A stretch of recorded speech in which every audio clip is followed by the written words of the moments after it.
Chapter 160. Chapter 160. Swapped. Ma Tiansheng took the pill bottle from Fan Dongping. He had not observed closely the original pill bottle that Ling Han had brought, so he naturally had no idea that Fan Dongping had done a swap. He uncorked the bottle, took a look inside, and could not hold back on expressing his displeasure. These were indeed spirit-gathering pills, and the quality was nothing too impressive either. They looked to be only about 5 to 6 stars and completely not valuable enough to be auctioned by the Spirit Treasures Pavilion. Young man, these are just ordinary spirit-gathering pills, and they are not valuable enough to be auctioned.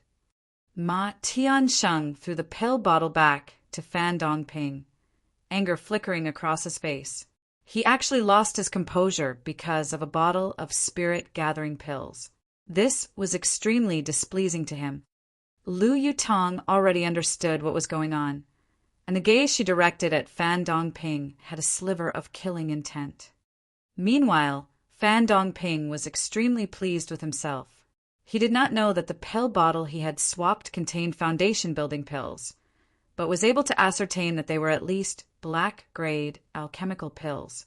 To be able to obtain such a valuable item for merely 10,000 silver coins was indeed an extremely, overwhelmingly profitable business venture.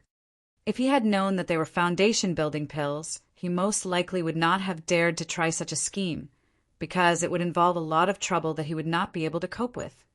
Moreover, the person he had cheated was just a young man that was about 16 to 17 years old. So what if he found out that the pill bottle was swapped? What could he do against a yellow-grade, middle-level alchemist like him? "Let's go," he said to the gaudy woman next to him. After all, he had something on his conscience, so the best option for him now was naturally to leave this place as soon as possible. Ling Han could not help but smile and said, "You are indeed quite bold to actually dare to scam me."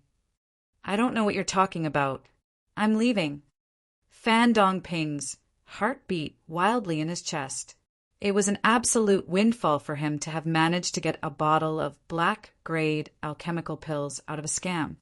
"You can't leave anymore," Ling Han said calmly. "Hang, I am a yellow-grade middle-level alchemist. Do you intend to stop me from leaving?" Fan Dongping asked coldly, preparing to walk forwards. "Pa!" Ling Han stretched out a hand and grabbed onto Fan Dongping's wrist.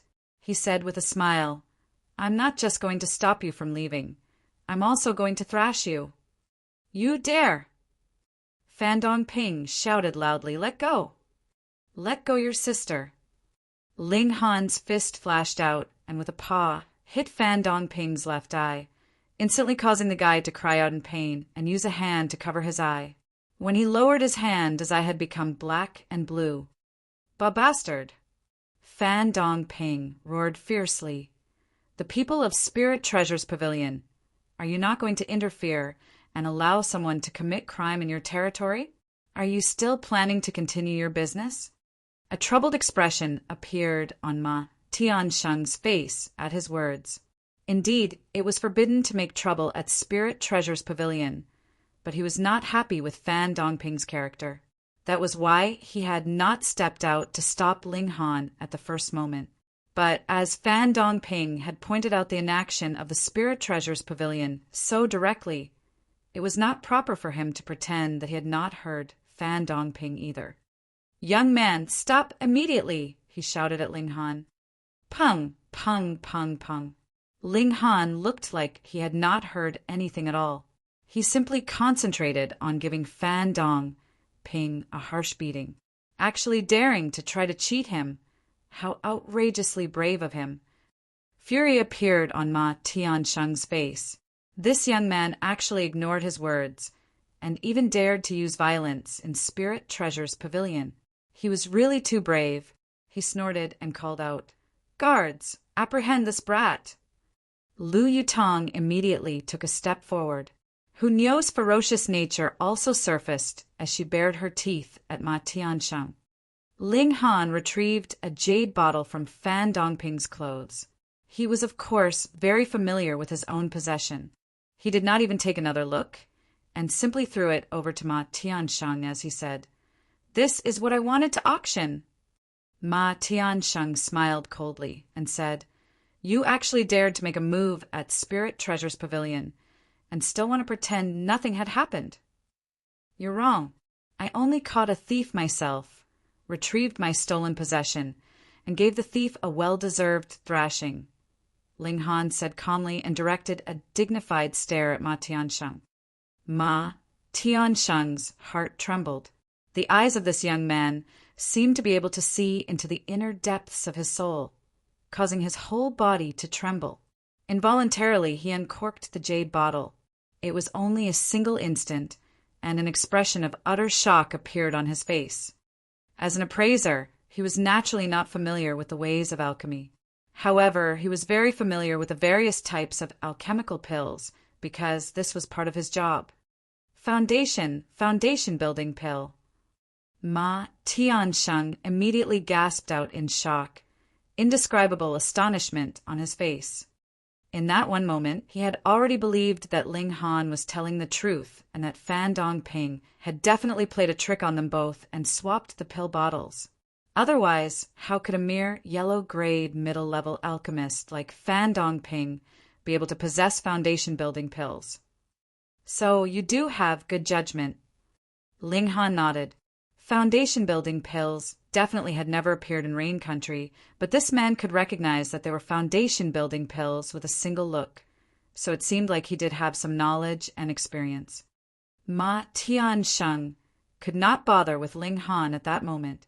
He drew out a foundation-building pill and scrutinized it to ascertain the quality of it.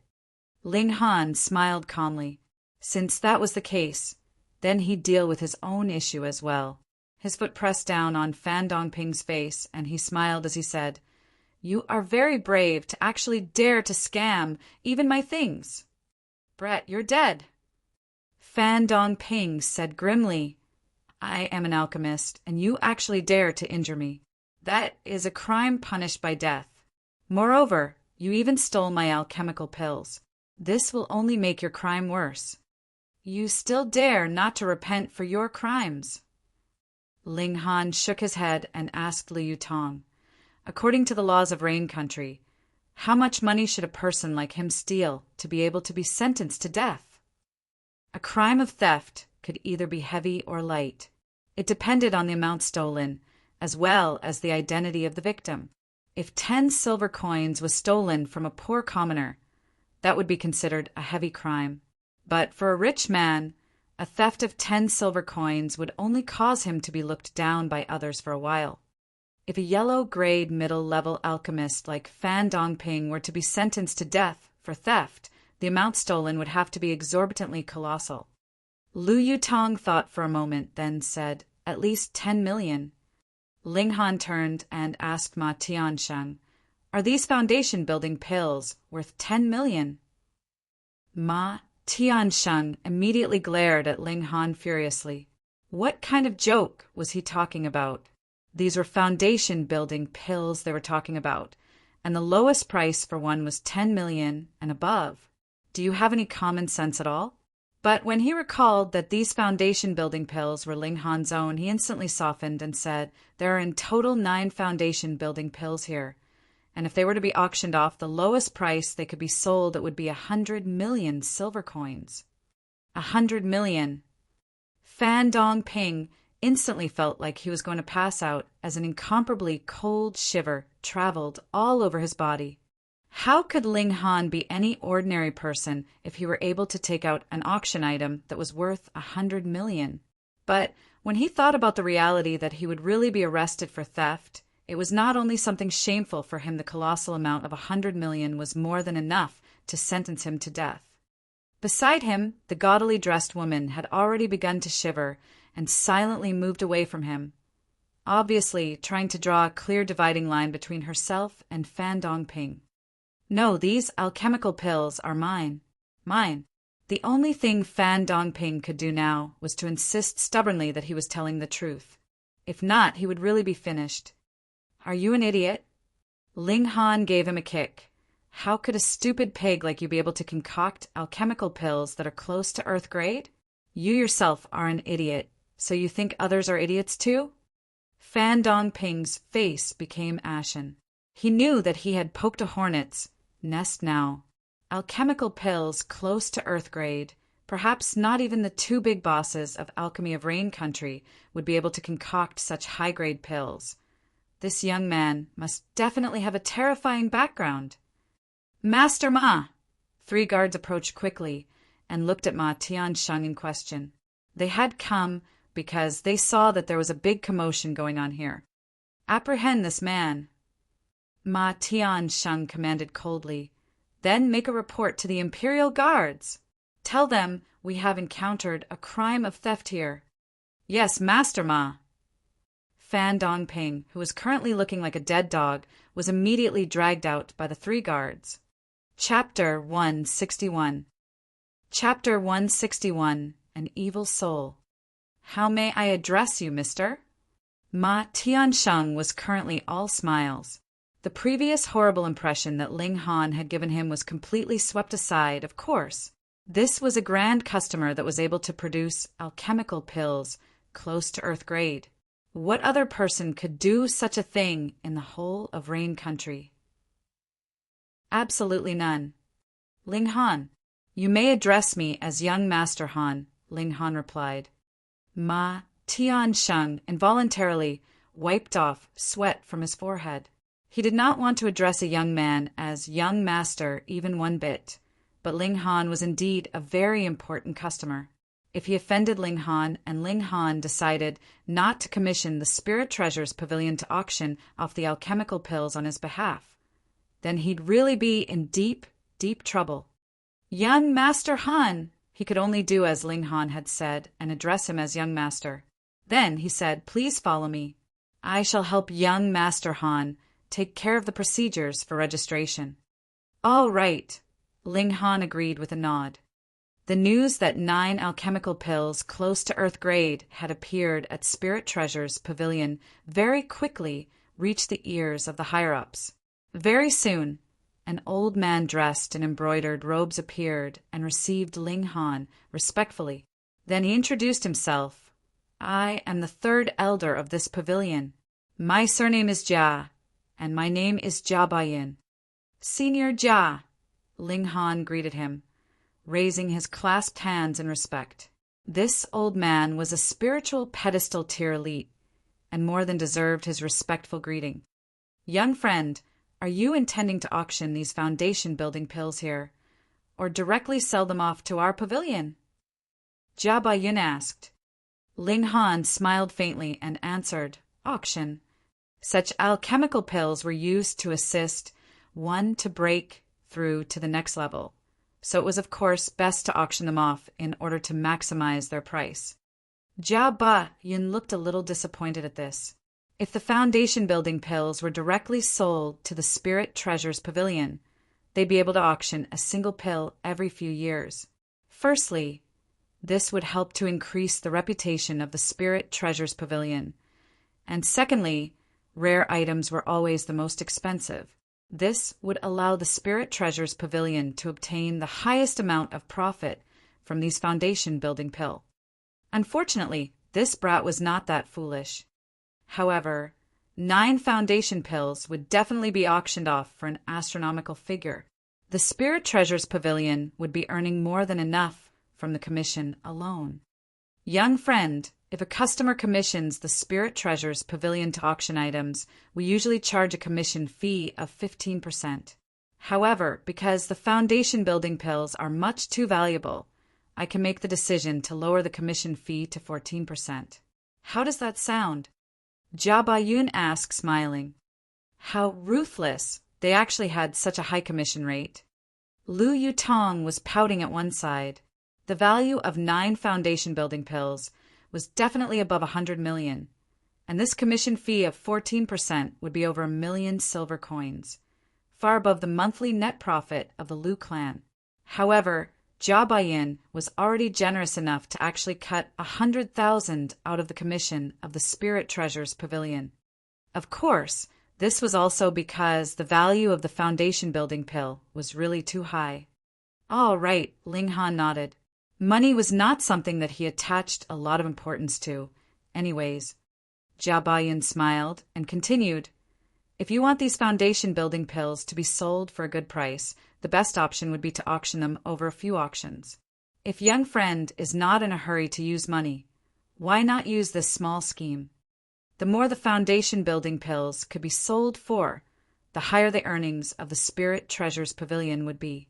Thus, Jia Bayin would naturally want to use a scheme that could earn the most profit for the Spirit Treasures Pavilion. Ling Han shook his head and replied, I want them all to be auctioned off in a single auction. Jia Bayin was stunned for a moment, then sighed. The pills belonged to Ling Han after all, so even if he was a powerful warrior of spiritual pedestal tier, he could only make suggestions and offer advice. To Ling Han, the foundation-building pill was something that he could easily concoct, so he would naturally not care if it would be auctioned off for a good price or a better price. In the end, it would definitely be an astronomical price anyways. Worst-case scenario, he'd concoct a few other alchemical pills close to Earth grade a few days later, and would still be able to earn a lot of money anyways. All right, this is your letter of proof. When the pills are sold, young friend can bring this along with you to withdraw your funds. You may also endorse someone else to do it for you. However, please take note if the letter of proof is lost. Please make sure to immediately report the loss here. Otherwise, if someone else withdrew the money earned without your approval, there is nothing even I can do, Jia Bayin warned. This token was split into half, and the Spirit Treasures Pavilion and Ling Han each held one half. The two halves could be joined together seamlessly.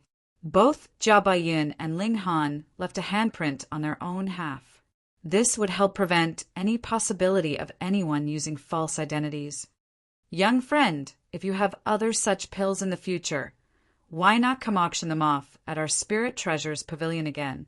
As for the commission fee, it can still be discussed further, Jia Bayin said. All right. Ling Han agreed, decisively. Ling Han and his companions left the Spirit Treasures Pavilion right after. As for Fan Dongping, he naturally would not get a good end. Ling Han did not need to worry himself over it. Even if Fan Dongping was a yellow-grade middle-level alchemist, his crime involved an exorbitantly high sum of over 100 million. It would be very difficult for him to escape the death sentence. Who asked him to be so greedy? It was already quite late, so Ling Han headed to the Cherishing Flower Pavilion, bringing Liu Tong and Hunyo with him. The three of them slowly strolled through the streets. Hunyo ran all over the place, whether it was lollipops or cotton candy or anything else, as long as it was something new. She wanted to give it a try. Thus, by the time they arrived at the Cherishing Flower Pavilion, the sky was already completely dark. Mr. Ling, this way, please. Yun Shuang had already been waiting inside, and when she saw Ling Han's figure, she immediately stepped out to receive him. They arrived at a side courtyard. When Yun Shuang pushed open the door and entered, they saw Lady Yen helping out a youth and coming out to receive them. Lady Yen said, "We are honored by your presence, Mr. Ling. Please forgive me for not going out to meet you." Ling Han looked at the two and said, "That's all right. It is not convenient for Lady Yen as well.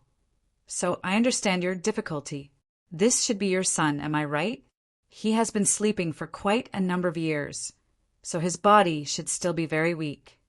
"Thank you for your understanding, Mr. Ling," Lady Yen said with a smile. She turned and said to the youth by her side, "Donner, this is your life-saving benefactor. Aren't you going to greet your big brother Ling?" "Big brother Ling," the youth immediately called. His face was extremely pale, and he spoke in a weak voice. "Mr. Ling, this is my son. His name is Yen Tian Zhao," Lady Yen introduced to Ling Han. Then she took a look at Liu Tong and could not help but smile. Mr. Ling is indeed very fortunate to actually be able to obtain the favor of the princess of the Liu clan. Instantly, Liu Tong's face reddened, yet her positive impression of Lady Yen improved even further. She liked listening to such words. Come and sit down first." Lady Yen guided the others into the side courtyard. There was already a delicious feast laid out, and around them there were 8 very beautiful female attendants holding onto lanterns. As the light from these lanterns flickered gently, it was a very uniquely enchanting scene. They all sat down in their respective seats, according to their status as host and guests. Lady Yen naturally took the main seat, and on her left sat her son. Yun Shuang was seated next to him. Meanwhile, Ling Han was seated on Lady Yan's right, with Hunyao beside him, and lastly Liu Yutong. "Big sister Liu, you are really pretty," Yen Tianzhao praised. A faint blush rose up on his pale face, as if he was being shy. If it had been a young man saying such words, Liu Yutong would not be very happy. However, firstly, Yen Tianzhao was only a teen around 15 to 16 years old, and secondly, she was elated to be praised like this in front of Ling Han. Thus, her good impression of this youth also improved greatly. Of course, that was the affection that an elder sister had for a younger brother. Ling Han only smiled at this. His eyes swept over Yen Tianzhao, and a cold feeling rose up in his heart. This was not fear, but loathing, an extreme kind of loathing. It was as if there was an incomparably evil soul hiding within the body of this youth, causing a deep loathing to inexplicably rise up in his heart. He turned to look at Hunyao and saw that when the little girl's eyes swept over Yen Tianzhao, her little face involuntarily stiffened and she bared her teeth. Obviously, Hunyao had also sensed the evil nature in him. Ling Han could not help but be immersed in deep thought. The permanent pill would be able to awaken a person who had been trapped in deep slumber. The important thing now was, why had Yen Tianzhao fallen asleep in the first place? From the clues that Lady Yen and Yun Shuang had revealed, Yen Tianzhao should have been sleeping for about 10 years. At that time, had he started sleeping because of some kind of illness? Or had he committed some great crime, which caused an unknown elite martial artist to entrap his spirit and force him to sleep for such a very long time? That was the question. Chapter 162. Chapter 162. Yen Tianzhao. Yen Tianzhao kept up a display of bashfulness and would frequently blush throughout their meal. When Lady Yen saw this, she felt both heartache and fondness. This also increased the positive feelings that Liu Yutong and Yun Shuang felt for him, who both doted on him like he was their little brother. But precisely because of his display, the coldness in Ling Han's heart grew even further. But with the indulgent love that Lady Yen was showing for him, if Ling Han actually declared something like eliminating him at this moment, then she would definitely become hostile on the spot and suppress him like some kind of terrible monster. Ling Han would never underestimate the insane and extreme lengths that a mother would go to for her child. Moreover, this was only an intuitive feeling of his. Unless he had reached a point where he was invincible, then, as long as he thought so, he would be able to do as he wished, with no need to care for what others would think of his actions. The unfortunate thing was he was only in the 7th layer of element gathering tier now. "Big brother Ling, why do you look a bit moody?" Yen Tianzhao suddenly asked Ling Han, a hint of a smile flickering at the corners of his lips, his gaze deep. A smile appeared on Ling Han's face as he asked, "What do I have to be moody about?" "Mr. Ling has Miss Liu to accompany him by his side. How could he possibly be unhappy?" Lady Yen pursed her lips in a tender laugh. She was the lady boss of an entertainment business, so she was naturally rather outspoken in her speech. Liu Yutong immediately reddened at her words, but a hint of delight flickered in her eyes. She turned to glance at Ling Han, but when she saw that he looked extremely composed, she could not help but feel a little disappointed. "I have not yet congratulated Big Brother Ling. When will you be getting married with Big Sister Yutong?" Yen Tianzhao asked in a very innocent-looking manner. This brat was indeed strange. Or so Ling Han thought secretly. When Yen Tianzhao fell asleep, he should have only been about 5 to 6 years old. Then, Now that he was awake, he should only have the limited intelligence of a young child of 5 to 6 years old, and would need to recover for some time before his intelligence would catch up with others within the same age range as he. But, just looking at the way he was speaking now, who would believe that this youth had been asleep for over 10 years? However, Lady Yen Liyutong and Yun Shuang all did not notice this discrepancy even if they had noticed. They'd most likely think that this brat was a genius who could immediately adapt and get used to having a normal life. Then, he'd just have to see exactly how strange this brat was. Ling Han smiled. This youth did not even have a sliver of cultivation on him. So why was there need for him to be afraid? He had already mentioned it before. He only sensed a very discomforting feeling from this Yen Tianzhao, as if there was an incomparably evil soul hidden within the youth's body that incited disgust from him. Lady Yen, it's best to serve more food. This little girl is a true glutton, Ling Han said with a laugh, pointing at Hunyao, who had already begun scarfing down the food. Lady Yen and Yun Shuang were both astonished. How could such a tiny little child have such a terrifyingly huge appetite? It's a good thing to be able to eat, Lady Yen said with a smile. But she can eat too well. I'm about to be driven into poverty by her humongous appetite, Ling Han sighed. Meanwhile, Lu Yutong rolled her eyes at his words. This guy earned over 100 million in a few moments, no matter how big a glutton Hunyao was. She would not be able to catch up to the rate he was earning money at. And he still dared to moan about being poor. What an actor. With Lady Yan's command, a large amount of food was served one after another. Hunyao did not refuse any dish, and eventually decided not to use chopsticks anymore, but rather her bare hands to grab the food. She moved at such a quick speed that Lady Yen and the others all looked shocked at the speed at which she could eat. They had seen people who could eat a lot, but those who could eat so much they had definitely never seen before. Yen Tianzhao stared at Hunyao for a moment longer, and a smile involuntarily appeared on his lips. She was obviously very intrigued by her. However, Hunyao was a very sensitive little girl, and she immediately raised her head to glare at him. Her gaze was filled with ferocity and killing intent, causing his already pale face to pale a few shades further. Aside from Ling Han, no one else noticed this little episode. Because, just like no one would think that Yen Tianzhao possessed an evil soul, naturally no one would think that such a tiny little girl like Hunyao would have any ability to harm others. They would only think that she was a big eater. Yen Tianzhao very quickly discovered Ling Han's gaze on him, and offered up a friendly smile. Meanwhile, Ling Han gave him a very meaningful look, causing the smile on Yen Tianzhao's face to slowly fade and hidden depths to appear in his eyes. This did not look anything like a youth of merely 15 to 16 years old. What more one that had been in a coma for over 10 years and had just been awake for a few days.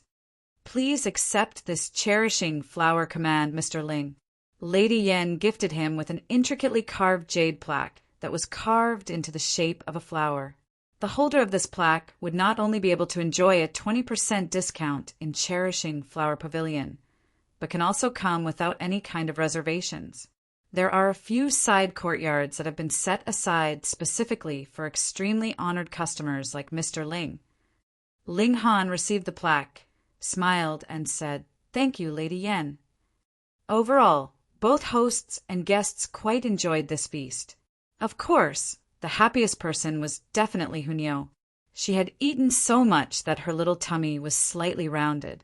But when one considered the fact that she had eaten so much food, and yet her tummy was only slightly rounded from the colossal amount she had consumed, it was a practically inconceivable concept.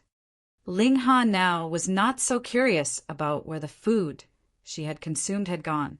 In comparison, the spirit base in the little girl's body was something even more shocking. Lady Yen sent out a carriage to deliver the three of them back to the academy. Yun Shuang did not accompany them this time. Only Lady Yen and Yen Tianzhao escorted them to the door and saw them off. On the carriage, Hunyao, being a very good eater and a very good sleeper, had already found a comfortable spot in Ling Han's arms and gone to sleep peacefully.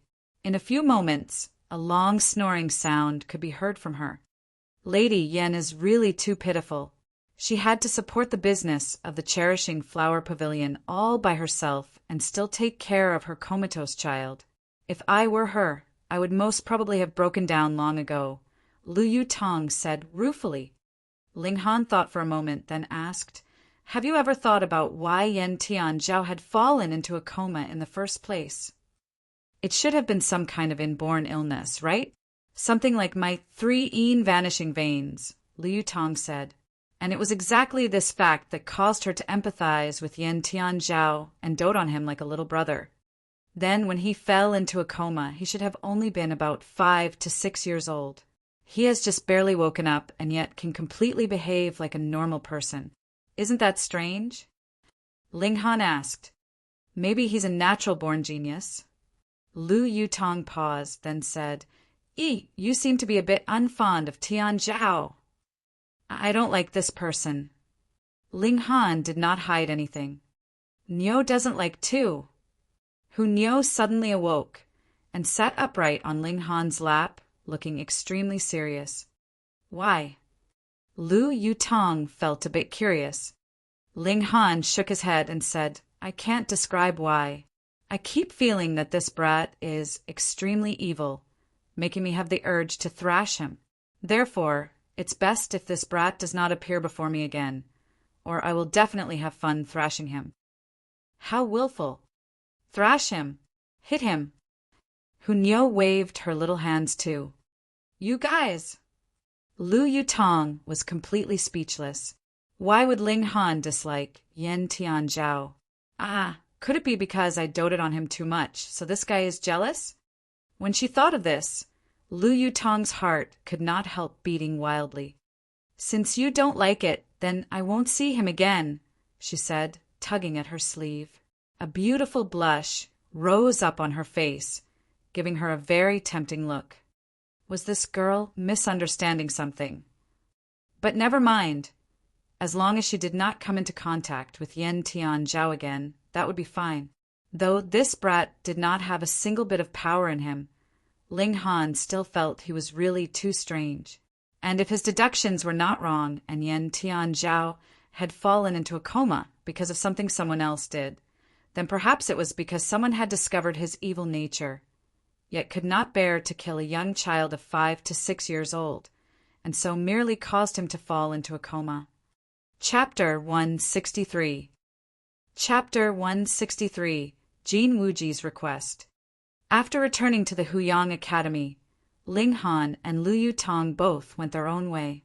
He had just stepped into his own courtyard when he immediately heard Lu Ru'er's nagging voice. As a landlord, you are really a failure. You did not even prepare food for us. She seethed. Ling Han could not help a strange expression appearing on his face as he asked, Don't tell me you too don't know how to cook. Instantly, Lu Ru'er's almond-shaped eyes widened, and she blurted out, How did you know?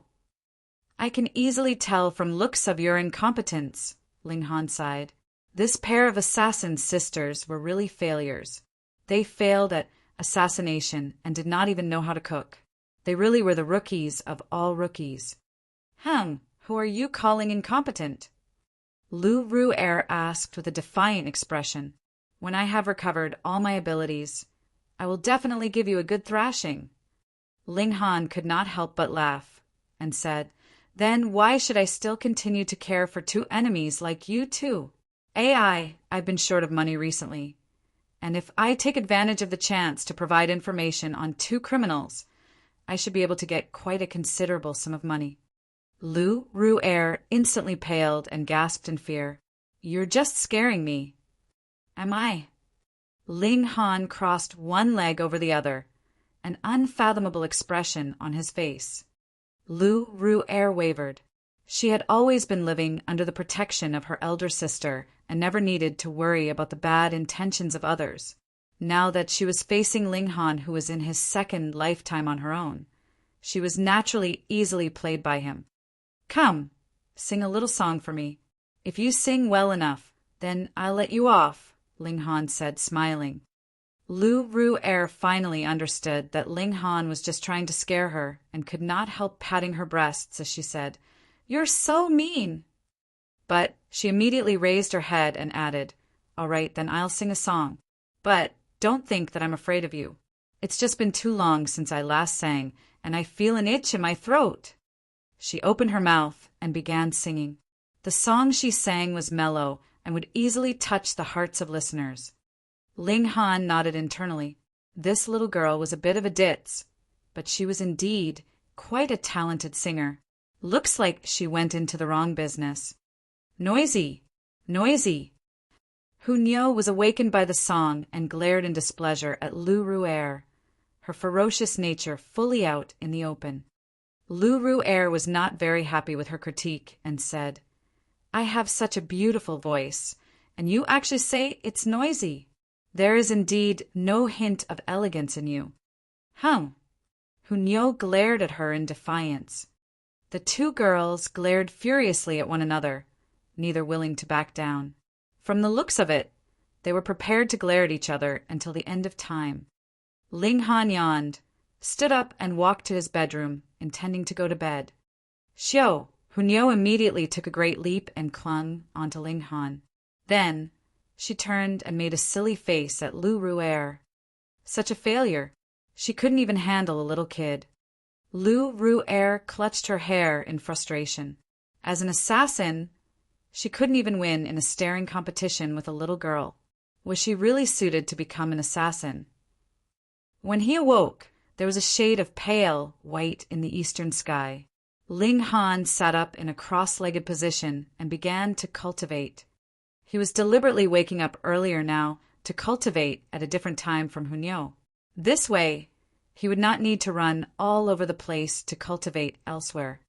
Not bad. I'll be able to break through to the 8th layer of element gathering tier in 3 days. Ling Han smiled. What he wanted the most now was to break through to gushing spring tier and peer into the secrets of the Black Tower. By now, the sun had already risen, and Ling Han woke Hunyo up. Though the little girl looked very reluctant, she still adhered to Ling Han's request and began to cultivate. Hunyo had such a terrifying potential, who knows. Her future achievements may not be one bit beneath his. Ling Han prepared breakfast. He was extremely depressed at this. It was fine when he had Hunyo staying with him, but now that there were 2 bigger girls living with him, it was still up to him to cook. This was really unfair. Tong, tong, tong. A knock sounded on the main door. Who could it be? Ling Han walked over, opened the door, and discovered that his visitor was Jin Wuji. Why did this guy come over? Brother Jin, why are you here so early? Ling Han asked, smiling. Jin Wuji smiled bitterly and said, "Brother Ling, I would like to ask for your help." With what? Ling Han asked, in no rush to agree to anything yet. Jin Wuji hesitated for a moment, then asked, "Is Brother Ling able to make a reservation at the Cherishing Flower Pavilion?" Ling Han could not help but look at Jin Wuji strangely. Had this guy struck some deal with Lady Yen? Ling Han had just received the Cherishing Flower command yesterday, and there was already someone here today to ask for his help to make a reservation at the Cherishing Flower Pavilion. Brother Ling, I don't know what else to do. You know a lot of people, and I'm desperate. That's why I am here to shamelessly ask for your help, Jin Wuji sighed. Ling Han smiled and asked, "What's going on? Why would you need a table at Cherishing Flower Pavilion? If I tell you, promise me you won't laugh at me." Jin Wuji actually blushed. Ling Han put on a serious face and said, "I promise I won't laugh." Jin Wuji gathered his thoughts for a moment, then began to speak. Apparently, he met a daughter of a minor clan from the imperial city a year ago. Her name was Jiang Fei Yen, and the 2 of them had fallen in love with each other. Their relationship had even reached the point that they were beginning to discuss marriage. However, though the Jin clan was a great clan in Yuan City, it was only considered a minor clan in the imperial city. Moreover, Those who were living in an area under the direct jurisdiction of the emperor all had an inborn arrogance and felt a sense of superiority towards others. The Jiang clan was thus not very satisfied with a future son-in-law like Jin Wuji and kept trying to separate the couple. Thus, Jin Wuji kept trying to rack his brains, hoping to find some way to change the opinion the Jiang clan had of him. The requirements to enter the Cherishing Flower Pavilion were very high, and anyone who wanted to reserve a table at the Cherishing Flower Pavilion had to at least be from a middle-class clan. Thus, displaying his ability through treating the important members of the Jiang clan to a meal at the Cherishing Flower Pavilion was undoubtedly a very good idea. But the problem now was that even if he had broken through to Gushing Spring Tier, the Cherishing Flower Pavilion would still ignore his request. What more now that he was still only in Element Gathering Tier? Recently, the Jiang clan appeared to plan on marrying Jiang Fei Yan off to the 7th young master of a middle-class clan. Thus, Jin Wuji really had no idea what else he could do, and so came to try his luck with Ling Han. After all, Ling Han had just arrived at the imperial city for a few days and had already gotten to know a disciple of Wu Songling, and could even possibly be an honored guest of Grandmaster Wu. Therefore, even if Ling Han had no way to make a reservation at the Cherishing Flower Pavilion by himself, he could still go through Wu Songlin to make the reservation. When he heard the full story, Ling Han could not help but laugh loudly as he said, "I had never imagined that Brother Jin would actually be a romantic." "Brother Ling, you promised you wouldn't laugh." Meanwhile, Jin Wuji was continuously sighing, distress all over his face. Ling Han still continued to laugh. He patted Jin Wuji on his shoulder and said, "Brother Jin, I am not able to reserve a table at the Cherishing Flower Pavilion, but—" When Jin Wuji heard his words, he looked disappointed at first, but then he suddenly heard that meaningful pause, so his heart involuntarily started to beat wildly in excitement. "Does Brother Ling have some other way?" "I can't reserve a regular table, but would a side courtyard be all right?" Ling Han asked, smiling. "Pooh!" Jin Wuji instantly choked. If one wanted to reserve a table at Cherishing Flower Pavilion, then one definitely had to have the cultivation level of Spiritual Ocean Tier and above, or be backed by a Spiritual Ocean Tier elite. For example, the members of the main branch of middle-class clans were able to make a reservation. However, they still needed to make the reservation in advance, because the business of the Cherishing Flower Pavilion was really too good. If they did not make the reservation well in advance, they would not be able to get a table. And in the case of side courtyards, one would at least require the cultivation level of Spiritual Pedestal Tier or the backing of a Spiritual Pedestal Tier elite to be able to make a reservation for a side courtyard. "Brother Ling, you're not joking with me, are you?" This surprise was huge, leaving Jin Wuji stuttering in his words.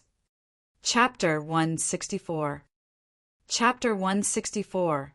Snobbish Relatives. "Don't worry." Ling Han laughed and asked, "When do you intend to treat Miss Zhang's family members?" "When is the earliest possible time you can get a reservation, Brother Ling?" Jin Wuji asked in return. He naturally wanted it to be done as soon as possible. Ling Han spread his hands and answered, "Whichever day is fine for me. If you're in a rush, I can get one even tonight." Even tonight. Jin Wuji's heartbeat sped up a bit more. What kind of concept was that? Members of the 8 great clans, as well as the imperial family of course, had the ability to reserve a side courtyard at the Cherishing Flower Pavilion. But even they would not be able to go there at the drop of a hat. Even these extremely important people had to make reservations well in advance. Only a very rare few had the special privilege to make use of a side courtyard of the Cherishing Flower Pavilion without making any reservations in advance. The Cherishing Flower Pavilion had the practice of setting apart a few side courtyards that were specifically for such emergencies and could be used without any reservations at all. For example, the 3rd Imperial Prince was one who had this special privilege. But who was the 3rd Imperial Prince? He was a genius of martial arts on his own, with a cultivation level of the 7th layer of gushing spring tear. Also one of the heirs to the throne. In the future, he would definitely become a very powerful person. But what about Ling Han then? Could it be that he also had this kind of special privilege? Jin Wuji was really astonished. He knew that Ling Han was a monster who had charged out like a dark horse to take the first place in the Diyuan tournament, and had even managed to obtain the full support of 3 black, grade, low-level alchemists. But that was only in Diyuan City. This was the Imperial City. Ling Han had just been here for a few days, and he was already so high up on the social ladder.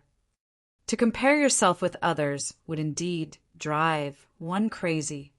Jin Wuji could not help but sigh internally. He had been in the Imperial City for more than 3 years, but aside from the significant increase of his cultivation level, there was not even one bit of increase to his personal status. If he compared himself with Ling Han, he would really die of embarrassment. He had no suspicions that Ling Han was just bluffing. Ling Han could be a joker at times, but he would never make unrealistic boasts on matters like this. Tonight, then, Jin Wuji said, barely able to hide the excitement on his face. For a minor clan like the Jiang clan, they wouldn't even be able to step through the main doors of the cherishing flower pavilion. What more to have a meal at one of the side courtyards within? After this night, what need would there be for him to still fear that the Jiang clan would continue to look down on him and object to his and Jiang Fei Yan's marriage? All right. Ling Han nodded. Thank you, Brother Ling. Thank you, Brother Ling. Jin Wuji bowed repeatedly, obviously very excited. He secretly decided that no matter what favors Ling Han needed from him in the future, he would do everything in his might to help him. He turned and left. It was naturally to inform the Jiang clan about the dinner tonight. This was something he should be very proud of to announce. Meanwhile, Ling Han remained in his courtyard, immersing himself in comprehending the art of the sword. He had reached a bottleneck and had been stuck on mere 6 flashes of sword chi for a very long time. Yet, somehow he had still not managed to break through and form the 7th flash of sword chi. In truth, even if it was an extremely capable swordsman, it was already very impressive to be able to form a single flash of sword chi in 10 years' time. Moreover, the more flashes of sword chi one managed to form, the more they would slow down in their advance. By the time a swordsman got to be about 100 years old, if he had managed to form 10 flashes of sword chi, he would be praised as a genius of martial arts. However, Ling Han was not satisfied. His starting point was well ahead of all others, so naturally he could not compare himself with the normal rate of advance. Previously, he had spent a lot of time on discussions of the art of the sword with Mo Gao. Mo Gao was a mad genius who had actually managed to touch a sliver of the mysteries of sword heart and had given Ling Han a lot of inspiration. On the spot, Ling Han had managed to form his 6th flash of sword chi. However, this had also expended all the accumulated understanding he had built up, so it would be indeed difficult for him to advance another step forward in a short period of time. Ling Han sat in a cross-legged position, holding his right index finger out as if it was a sword he was wielding. He continued to wave his finger around in various sword movements, examining the art of the sword that he had managed to comprehend so far in his mind. Before he knew it, it was already noon. He stopped and got up to prepare food for who knew food for himself, and the Lu sisters was just cooked in passing. It would be an accomplishment enough if they even managed to finish off 1/100th of the food that he had prepared. He spent the afternoon on his studies of the art of the sword. For Ling Han, there was nothing much that the academy could teach him. Before he came, he had already decided that the primary purpose he was here was just to make Ling Dongxing happy.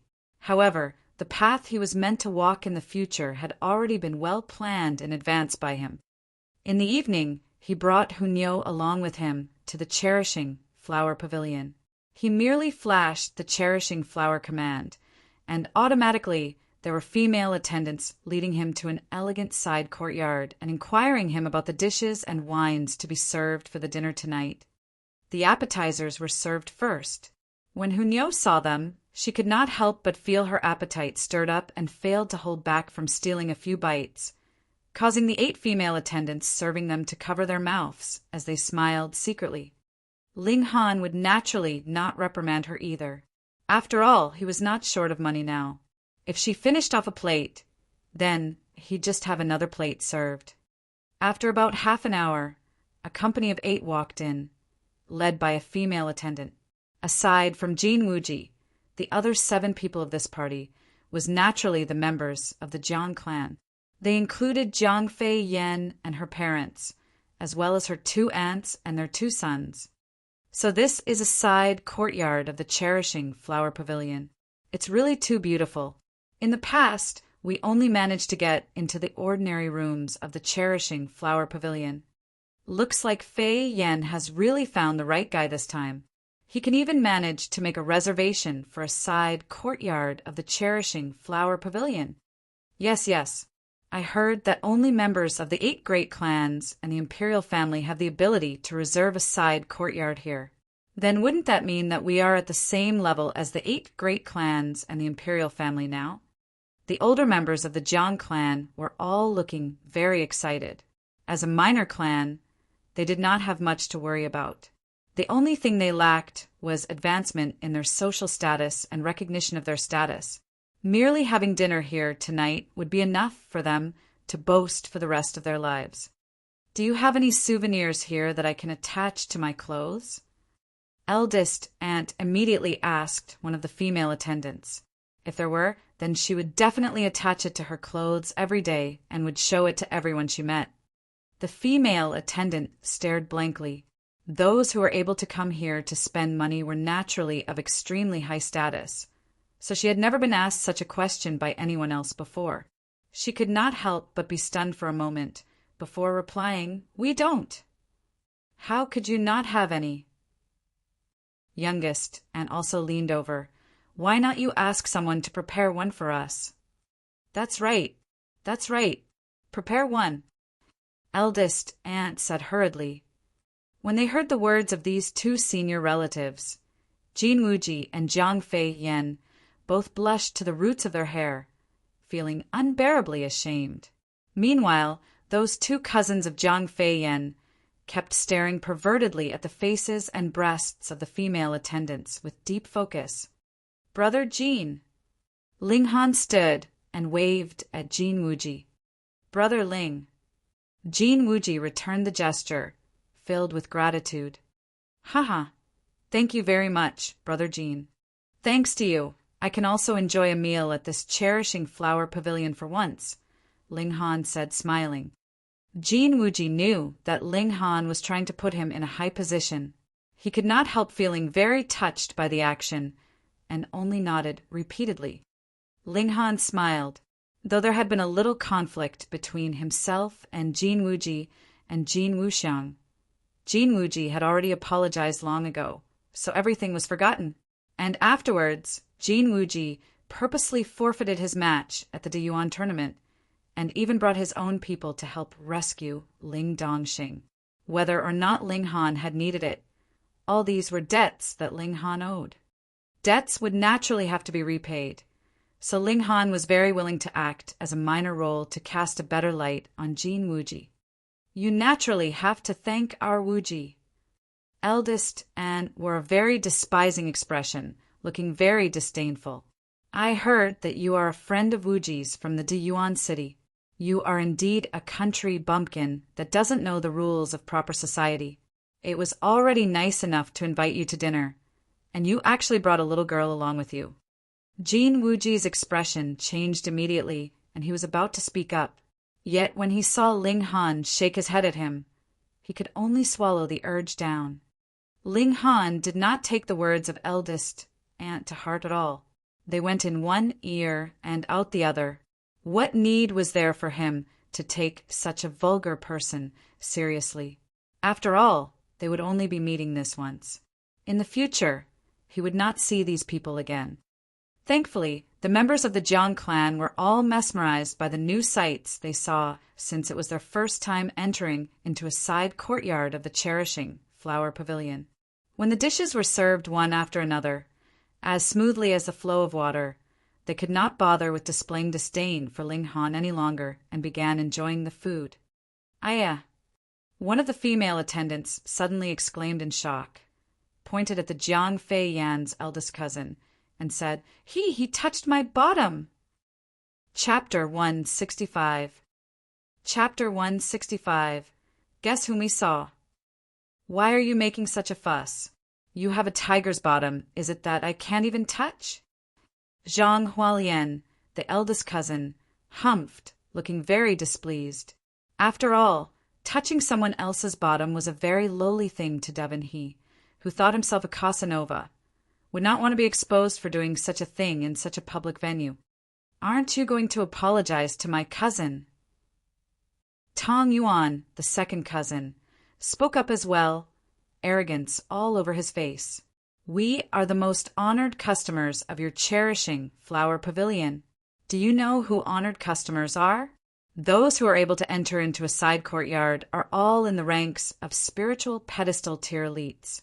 One word from us, and your whole family would be dead." The female attendant looked both angry and embarrassed. However, she was only a female attendant with little power. It was obviously she who had experienced a loss, yet now, according to them, it was also she who was in the wrong. The two aunts looked on indifferently.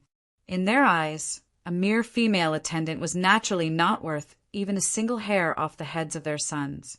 So what if their son touched her bottom? She wouldn't lose a pound of flesh anyway. Moreover, weren't the women here all selling their bodies? What was the point in acting all noble now? Eldest cousin, second cousin, just let it go. Jiang Fei Yan spoke up. As a woman, she was naturally sympathizing with the female attendant. However, the one who had taken advantage was her own cousin. She couldn't possibly help outsiders against her own family members, right? "Fei Yan, you're going to be a bride of a major clan in future and going to have a very noble status.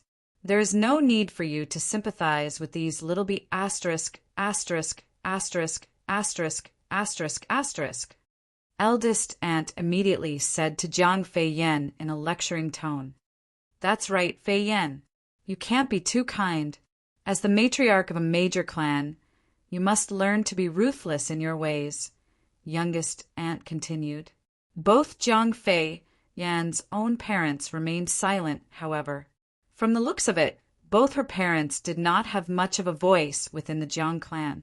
Instead, they couldn't even compare with these two daughters who had married outside the clan. The truth was indeed so. The current clan head of the Jiang clan was Jiang Fei Yan's grandmother, and she very much doted on these two daughters of hers who had married outside the clan because they had both managed to marry while both their husbands were members of middle-class clans.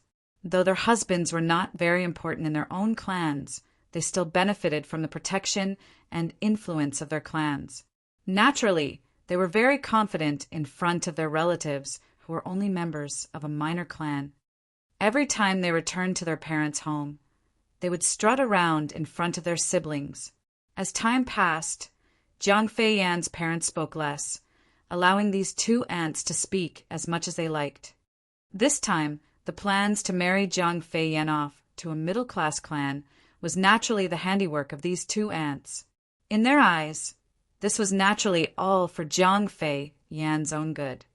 However, Jin Wuji suddenly transformed to become so awesome that he could even manage to reserve a side courtyard of cherishing flower pavilion. The attitudes of these two aunts naturally changed, and they began to mend their relationship with Jiang Fei Yan's father, intending to get to a higher position through the help of Jin Wuji in the future. The female attendant was already crying from the harsh words of these two aunts. Unfortunately, the cherishing flower pavilion had its own rules. She did not dare to cover up her face and leave at all. Zhang Hualien saw this and became even bolder as he said, "Come and sit beside me. Accompany me for a cup of wine." "Humph." Ling Han stood up. He knew that the members of the Jiang clan were snobbish and overbearing, yet had never thought that even two juniors would behave so lecherously out in the open. He approached that female attendant handed her a monetary note, and said, "I am really sorry. This is a small token for me, though it cannot compensate for the wounds to your self-esteem, but please accept it." That female attendant took one look at the monetary note and paled in shock. It was a monetary note worth 10,000 silver coins. One had to understand that she was only a female attendant who had a cultivation level of the 7th layer of body refining tier. The most she could earn in a single month would be about 300 silver coins, though this was also quite a considerable sum of money. When compared with the colossal amount of 10,000, there was indeed a huge difference. "Mister, I do not dare accept," she said, blushing. "Just accept it," Ling Han said, smiling. He waved his hand and said, "We do not need your service here anymore. All of you may leave." "Yes, mister." The 8 female attendants all bowed in response. They naturally were well aware that the real boss here was Ling Han, and they all looked at Ling Han with gratitude in their eyes. When their eyes swept over the few members of the Jiang clan, their gazes were filled with strong disdain and despise. "Who allowed you to leave? All of you are to stay here." Zhang Hua Lian immediately called out, "That's right. How dare you leave?" Tong Yuan even stood up, and from the look of him, he was planning to stop them from leaving. Jin Wuji hurriedly stood as well and pushed Tong Yuan back into his seat as he said, "Second cousin, forget about it." He was aware that Ling Han was already displeased. If Tong Yuan dared to step forward and make trouble, Ling Han would most likely fly into a rage on the spot. Those 2 ants of the Jiang clan were also about to explode, but when they saw that Jin Wuji had spoken up to settle the issue, they could only push down their anger. They did not dare offend Jin Wuji now. After all, he was a man who could manage to reserve a side courtyard of cherishing flower pavilion. "Wuji, youngest ant, is not really trying to reprimand you. However, your kindness to your friends is because of your own loyalty to friends, but friends would still be outsiders. How could they be as dependable as your own people?" Youngest ant pursed her lips, targeting Ling Han with her words. "That's right. Just take a look. You kindly invited your friend over to broaden his horizons, and what does he do? He actually brought a filthy little girl with him. She looks like she has not eaten anything in her entire life. How embarrassing. My advice is it's best to break off the friendship with such a person." Eldest ant said as well. The 2 had not spoken in very low voices, obviously deliberately loud enough for Ling Han to hear their words. Jin Wuji received a horrible scare. Break off the friendship with such a person? If he did not have the friendship with such a person, how would you all be able to sit here to enjoy dinner tonight? He stole a look at Ling Han, and when he saw that Ling Han did not appear to be angry, he was greatly relieved. Still, he did not dare to allow these 2 shrews to continue with their words, and quickly said, "Come, come, come. Everyone, please enjoy your drinks and food. Uncle, auntie, please allow me to offer you a drink." He raised his head directly and drained his cup. Ling Han knew that Jin Wuji was making his apologies in this way. He smiled calmly. Tonight's dinner was to repay Jin Wuji's previous favors to him, so he would naturally not easily be angered. All would depend on whether those 2 ants of the Jiang clan continued to seek their deaths. After a few rounds of wine, they were all a bit tipsy. Eldest ant stood up and said to youngest ant, "We have never been to a side courtyard before. Let's go stroll around. Who knows, we might meet with some important people. If we manage to befriend them, then we'd flourish in the future." Right. Youngest ant hurriedly stood up as well. This pair of snobbish sisters leaned on each other and made their way out. However, after only a few moments, they returned, and it was as if their faces were shining. "Guess whom we saw just now?" Without waiting for an answer, they both quickly answered their own question. "Grandmaster Yuanchu Yuan. Do you all know who Grandmaster Yuanchu is? A black-grade middle-level alchemist. His status is high enough to scare all of you to death." The members of the Jiang clan did indeed receive a scare. That was a black-grade, middle-level alchemist they were talking about. A being like that was like a mountain to them, someone that they could only look up to. Hualien, Yuaner, come with me, quick. Let's go and greet Grandmaster Yuanchu. Who knows, when Grandmaster Yuanchu is happy, he'd decide to concoct a few furnaces worth of alchemical pills for us. By that time, it would be very easy for the two of you to break through to element gathering tier, eldest aunt said excitedly. That was why the two of them had returned in such a hurry. That would not be appropriate, would it? Grandmaster Yuanchu is a very noble status. If we so rashly disturb him, it may possibly anger Grandmaster Yuanchu, Jin Wuji said immediately. Ling Han did not get angry for his sake. But who was Grandmaster Yuanchu? There was no way that he would give face to Jin Wuji, and definitely not to the Jiang clan. Che, we are now high up on the social ladder as well. We're just asking for a few furnaces worth of pills. Youngest aunt said calmly. You two are idiots. Jin Wuji cursed internally. He suddenly felt an uncontrollable urge to rush forward and slap these two silly. Chapter 166. Chapter 166. Getting into trouble. Anyone who could manage to sit and dine in a side courtyard of Cherishing Flower Pavilion was considered of extremely noble status. What kind of bizarre theory was that? These two idiots. Who was Grandmaster Yuanchu?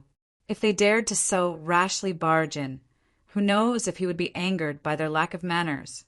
Even if they were killed right on the spot, they would have died for nothing. Unfortunately, this pair of sisters had already lost their wits. Mother, can we really break through to element gathering tier? Zhang Hua Lian asked very excitedly. Of course. He is an authentic black, grade, middle-level alchemist. Breaking through to gushing spring tier would be a piece of cake with his help. What more element gathering tier? Eldest aunt waved her hand, acting as if Yuanchu was her servant that she could command to concoct alchemical pills as she liked. Good, good, good. Quickly, let's go. Zhang Hualian and Tong Yuan both stood up hurriedly. Neither of them were very talented in martial arts and had been stuck in the 9th layer of body refining tier for quite some time without any hint of breaking through any time soon. In the Imperial City, this kind of cultivation level was really considered trash. The two mother and son pairs impatiently rushed out. Jiang Fei Yan's parents were about to stop them from leaving, when Ling Han signaled at Jin Wuji with his eyes, indicating him to stop the Jiang parents from doing anything. Just let them experience a little hardship. Ling Han said calmly, Brother Ling, that's Grandmaster Yuanchu we're talking about here. If he were to get angry, Jin Wuji was no idiot. If a black-grade middle-level alchemist wanted to oppose a minor clan who only had a background of gushing spring tier, that would only require a mere thought from the former. He would not care if those two unreasonable, snobbish mother and son pairs died as a result of their idiocy, but worried that they would also drag the Jiang clan down with them. No matter, Ling Han smiled faintly. If it was anyone else, he would still have to do something to settle the issue. However, it was Yuanchu. He was practically Ling Han's lackey. Jiang Fei Yan's parents were not fools. When they heard the conversation between the two young men, how could they not understand? They finally knew that Ling Han was the real reason why they were able to enter into Cherishing Flower Pavilion. How foolish and funny of them to have thought that Ling Han had come over to join in the dinner on Jin Wuji's invitation. Since Brother Ling says so, then I am relieved. When Jin Wuji saw that Jiang Fei Yan and her parents had understood the ins and outs of the situation, he naturally would not continue to hide the truth, and said, It is all thanks to Brother Ling that I was able to reserve a side courtyard of Cherishing Flower Pavilion this time. I am only benefiting from my association with you. The Jiang parents both smiled. Firstly, they were not as snobbish as those two aunts, and secondly, they were smarter than them. It was all right that it was not Jin Wuji's credit that they were able to come here. The important thing was that Jin Wuji had this kind of relationship, friend, and background. In the future, as long as Jin Wuji was able to marry Jiang Fei Yan, then others would still give a bit of face to the Jiang clan, even if only for Ling Han's sake. It was an extremely pleasurable thing to interact with smart people, and the air around the banquet table became livelier. Even Hu Niu was clapping her hands on the table, demanding to drink wine, which caused all the others to laugh at her antics. On the surface, the little girl was still very adorable and cute, so much that Jiang Fei Yan continuously stared at her. Since Miss Jiang likes children so much, why not quickly marry Brother Jin and have a cute son of your own? I will definitely prepare a very, very big red packet as a gift at that time. Ling Han teased. Jiang Fei Yan instantly blushed red and lowered her head shyly. Meanwhile, Jin Wuji was much bolder than her and said with a loud laugh, "Brother Ling, that's what you said. A very, very big red packet, right? I will remember your words. And you definitely can't break your word. Niu wants red packet too." Hu Niu proclaimed, raising her hand. "Just eat, you." Ling Han shoved a chicken thigh into her hands, and the little girl immediately began chewing on it happily. Woo, woo, woo. It was at this moment that the door to the side courtyard was pushed open. Zhang Hua, Lian, and Tang Yuan were both supporting their respective mothers as they entered. All four of them were scowling miserably and looked as if they had just received a terrible thrashing. They were all black and blue, making for a very sorry display. With all said and done, Jiang Fei Yan's father was still the younger brother of these two women. He hurriedly stood up and asked, "What has happened?" "Uncle." Zhang Hualian and Tang Yuan were both shivering in fear as they said, "We went over to request Grandmaster Yuan Chu to help us concoct some alchemical pills, but he did not agree to our request. Mother and youngest aunt said some rash things, which angered Grandmaster Yuan Chu. He had us beaten up and said that he would be coming over later to see what clan would dare to act so arrogant. Uncle, I'm still young. I don't want to die. You have to save me. Wuji, I am your eldest cousin. You can't simply stand by and watch as I die, right? You must have some way to save us, right?" One of the cousins begged for Jiang Fei Yan's father to help them, while the other pled with Jin Wuji to save them. Jiang Fei Yan's father immediately frowned and looked very displeased. These two sisters of his kept trying to make him lose face within the clan, and had even allowed their two sons to interfere in the matters of the Jiang clan. They were obviously intending to make a grab for the family property of the Jiang clan. He could tolerate all this because he was not a person who placed a lot of importance on power and material things in the first place. Moreover, he only had a single daughter, and his one and only wish was for his daughter to marry a good man. Then he would be able to leave all his worries behind and travel all over the world with his beloved wife. But these two idiots actually went and angered a black-grayed alchemist, where they tried to drag the Jiang clan down with them. There was too much involved in this issue. There was absolutely no way that he would allow the whole Jiang clan to fall as a result of their stupidity and die with them, so he said, "You are the ones who caused the trouble. You figure out how to get Grandmaster Yuanchu's forgiveness on your own. Jiangbo Xian, you're really too ruthless." Eldest aunt instantly jumped up, baring her fangs and brandishing her claws. "These are your flesh and blood nephews, and you want to just stand by and watch as they die." Jiang Fei Yan's father could not help but shake his head. These two sisters of his had not even realized the errors of their ways. They were really unreasonable. Then he asked furiously, "What did you actually say to Grandmaster Yuan Chu that he would be making his way here personally?" Eldest aunt and the other three all exchanged hesitant looks, but did not say anything. According to what Jiang Fei Yan's father knew of their characters, how could he not guess? The four of them must have dragged everyone here into the issue in order to escape. They must have bluffed and said some grand names to be able to escape out of that situation. After all, those who were able to reserve a side courtyard of Cherishing Flower Pavilion were all of extremely noble status.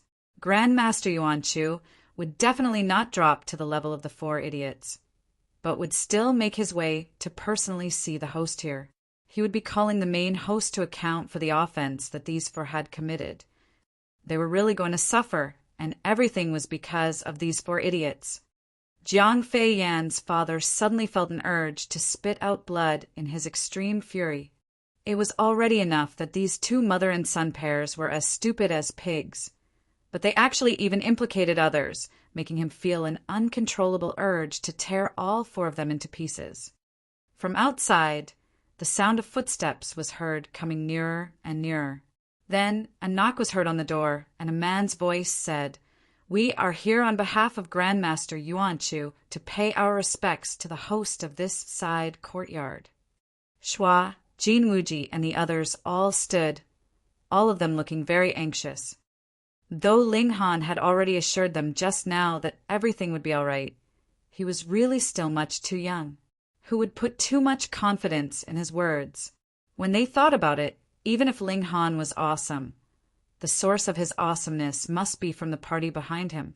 But what party could actually overcome the fury of a black-grade middle-level alchemist? Within Rain Country, there were only a few individuals who would have such ability, such as the current Rain Emperor and the clan heads of the 8 great clans.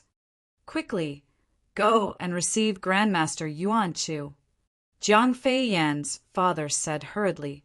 He did not believe that Ling Han's backer could be even more powerful than a black-grade middle-level alchemist. It was simple.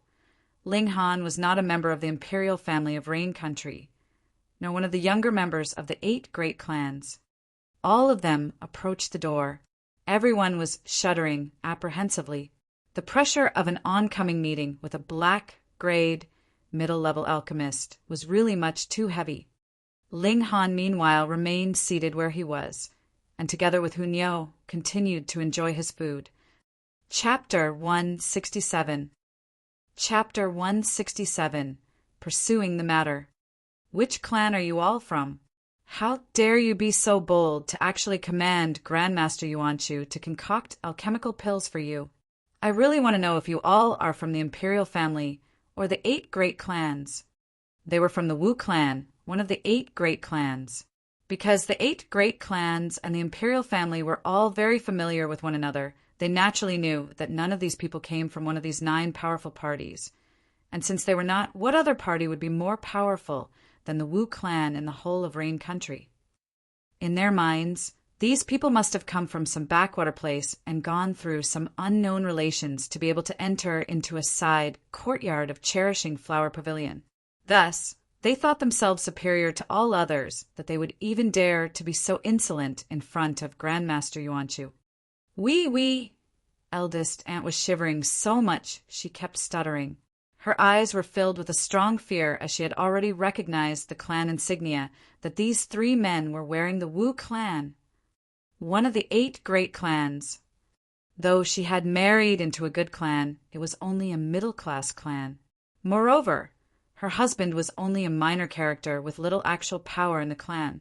If he knew that she actually offended the Wu clan, it was practically guaranteed that he would cut off her head at the earliest opportunity and head to the Wu clan to beg for forgiveness. The 8 great clans had the authority to decide one's life and death, and were only beneath the imperial family in terms of power. Would I? Say it quickly. Who gave you the audacity to actually dare shout commands at Grandmaster Yuan Chu? The 3 men of the Wu clan pressed menacingly, smiling coldly at them. Jiang Fei Yan's father almost fainted in shock and terror. He had only heard his 2 elder sisters downplay the real situation, about how their request for Grandmaster Yuan Chu to concoct alchemical pills for them had been refused. He had never imagined that his 2 stupid sisters would actually dare act so insolently to Grandmaster Yuan Chu. He was completely pale by this point. If a black-grade middle-level alchemist were to be angered, and the Wu clan of the 8 great clans stepped out to punish the offender, The Jiang clan was definitely going to be finished, and no one would dare to speak a single word in their defense. Wouldn't that be the case? Who asked them to offend an alchemist in the first place? Alchemists were an outstanding group of their own. They were a group of people others wanted nothing more than favor and goodwill of. And what do? You actually dare to behave so rudely to an alchemist. Who else were they going to kill if not you? Old 6, old 8, go and slap them. The mouths of these two be asterisk, asterisk, asterisk, asterisk, asterisk, asterisk are really too smelly. Just now, because Grandmaster Yuanchu was there, we did not have enough fun slapping them. Go and continue slapping them, a green-robed, middle-aged man said. All right. The other two walked forwards to grab eldest aunt and youngest aunt. Both of them were in the 9th layer of element gathering tier and had outstandingly strong ability. Though eldest aunt and youngest aunt wanted to flee, how could things go their way? They were instantly caught. Pa, pa, pa, pa. The two shrews with bad mouths were continuously slapped, and very quickly. Their faces were completely swollen. They even spat out a few pieces of broken teeth, and this was still because the two men had pulled their punches. Otherwise, if they had really used their full strength, what could two mere weaklings in body refining tier do? Zhang Hua, Lian, and Tong Yuan did not even dare to say one word. They could only curl around one another and hide in a corner. I am a daughter-in-law of Duanmu clan. Don't kill me.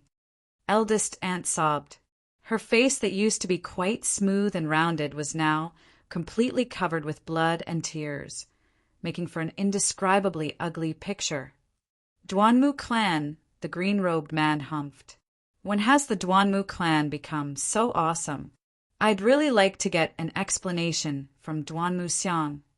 Duanmu Xiang was the current clan head of the Duanmu clan, but from the tone that this green-robed man was using, he obviously did not think that he was anyone important, causing eldest aunt to be filled with hopelessness. The emergency situation caused her brain to work faster, and she hurriedly called out, Wuji! Wuji! Save me! That's right, Wuji. Since you can manage to reserve a side courtyard here, your status must not be beneath his. Announce your status to scare him to death. Youngest aunt suddenly called out as well, as if she had just woken up from a dream. Ha ha ha! The green-robed man laughed coldly. Someone actually wanted to use his status to scare him to death. Then he really wanted to know what person could be so awesome. Jin Wuji only felt a layer of cold sweat covering his body. He was only the third young master of the Jin clan of Diyuan City. In Diyuan City, this identity was indeed enough to scare a lot of people to death, but when in the Imperial City, it was nothing. What Wuji are you? The green-robed man smiled coldly. I am standing right here. Tell me your name, and see if you can scare me to death? This, sir, must be joking. This is all just a misunderstanding. Jin Wuji said, raising his clasped hands politely in greeting.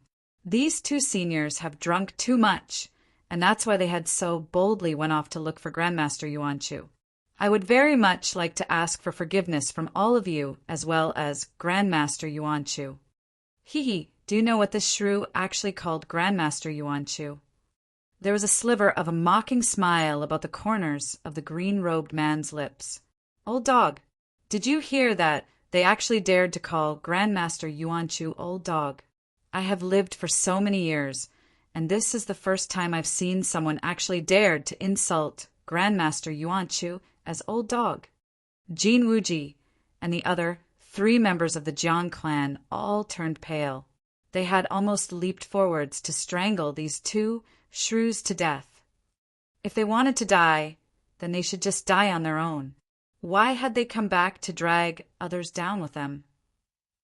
Eldest aunt and youngest aunt were both filled with absolute regret.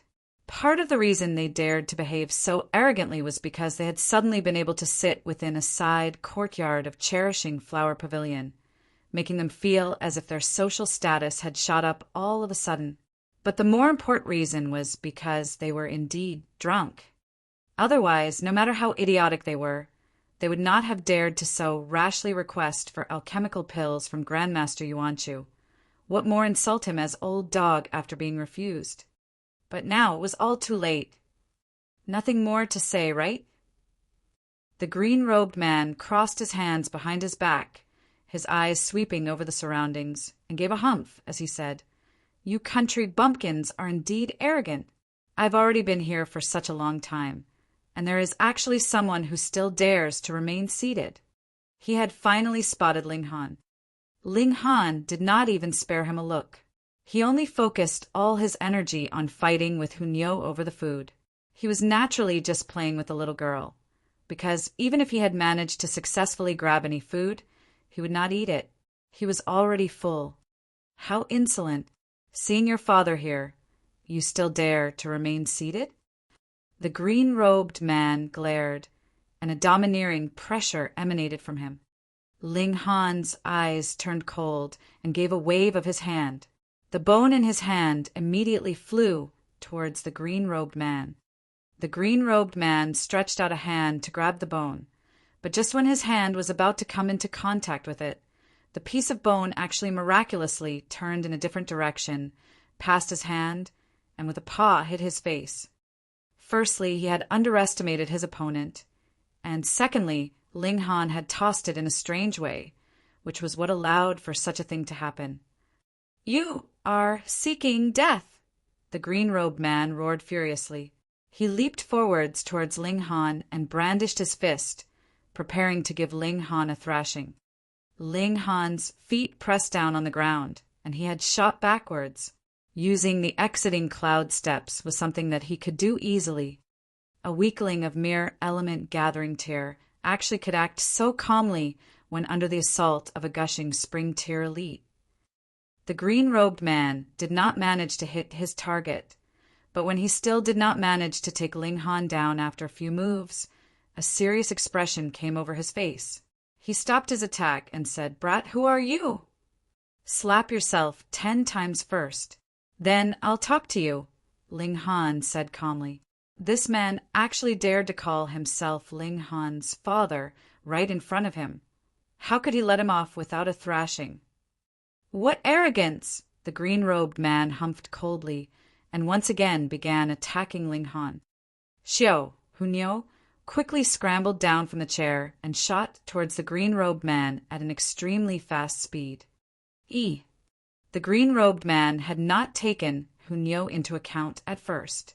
But when the little girl moved, he experienced a sudden shock that this little girl, who was only 5 to 6 years old, was actually an element gathering tear. Who would dare believe it? But due to his extreme fury, he decided to do something very underhanded. Since he could do nothing to Ling Han, then he just hurt this little girl instead. A cold smile appeared on his face, and he suddenly delivered a punch that made its way ruthlessly towards Hunyo. "You dare!" Ling Han roared in anger. This man would actually cause such heavy injury to such a little girl. He was practically inhumane. He quickly leaped forwards, intending to block this punch for Hunyo. Chapter 168. Chapter 168. Hunyo's Sneaky Kick. Ling Han was too far to be able to help Hunyo, and right when he saw the fist of this green-robed man was just about to hit Hunyo's body, the little girl suddenly twisted away in a strange manner and dodged the incoming attack. In an instant, she appeared behind the green-robed man, formed her hands into claws, and schwa, delivered her own attack. Pung, pung, pung. An intensive round of attacks was heard, and the green-robed man once again paid the price for his carelessness. His back suffered a number of continuous attacks, and the clothing on his body was torn into pieces that flew around him like butterflies, followed by drops of blood spraying everywhere. Who would have thought that a little girl only 5 to 6 years old would have such formidable ability? However, there was ultimately a very big power gap between element gathering and gushing spring tear. Though the green-robed man looked to be in a terrible situation, he had already used origin power to protect his body. Thus, he did not suffer a serious injury. All his bones and internal organs were unharmed. Even so, he let out an ashamed and furious roar. He was a powerful elite warrior of the second layer of gushing spring tear, and he was actually so horribly wounded by a little girl. Die. He shot a punch towards Hunyo, who was still on his back. Hunyo immediately moved and twisted around to place herself on the green-robed man's chest. Pung, he did not manage to stop his punch in time and actually punched his own back. The extreme pain caused his face to turn green, and tears uncontrollably rolled down his cheeks from the agony. Ling Han's cultivation level may have dropped, but his eyes were still very sharp. One look, and he did not worry anymore. Hunyo was going to be absolutely okay. Get away from me. The green-robed man once again shot out his fist, this time towards his chest.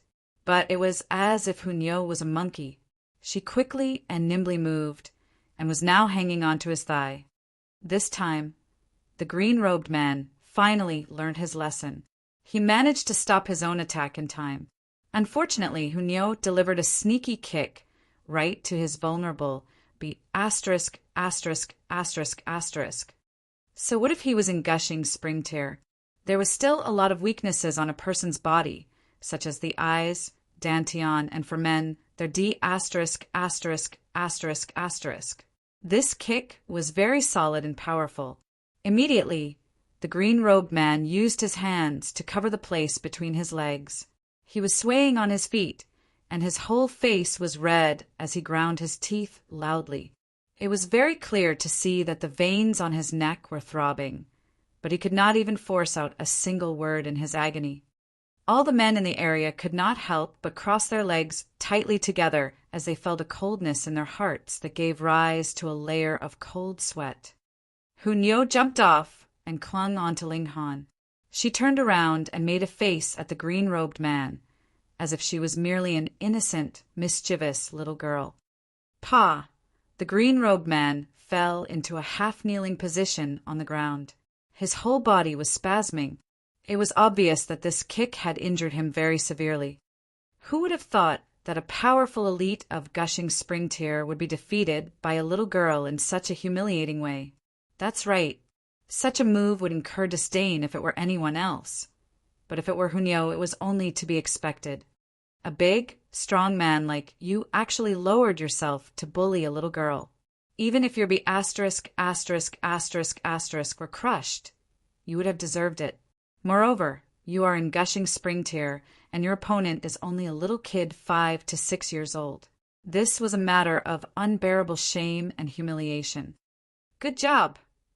Ling Han gave Hunyo a thumbs up. If anyone else dares to bully you in future, just kick them so hard you crush their *********. If you get into trouble, don't worry. I'll be there to defend you. Nyo understands. Hunyo gave a wide, sweet smile. Right. How could he teach a child like that? Wasn't he worried that he would be a bad influence on her, and that she would become a female hooligan when she grew up? You're in big trouble. We are members of the Wu clan. The Wu clan. Have you heard of us? We're one of the 8 great clans. The other 2 members of the Wu clan tried to put up a strong appearance, though they were very afraid right now. The 2 of them were barely in Element Gathering Tier 1. Don't think that just because they were the clansmen of a great clan, they were automatically powerful elites. Every clan had members that were more talented and those that were less talented. Then you too should also stay behind as well. Ling Han made a move and charged to attack the other 2. At the 4th layer of Element Gathering Tier, he was already strong enough to oppose a powerful elite in the 9th layer of Element Gathering Tier, like Qi Yongyi.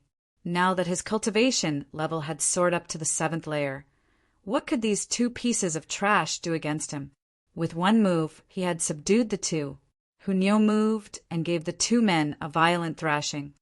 The members of the Jiang clan were all watching with a layer of cold sweat covering them. Those were clansmen of the Wu clan, and they were actually beaten up like they were dead dogs. Everything was over. Everyone here would be dying. Even eldest aunt and youngest aunt could no longer care about continuing to wail about their pains. They hurriedly rushed over, trying to stop Ling Han and Hunyao, these two maniacs.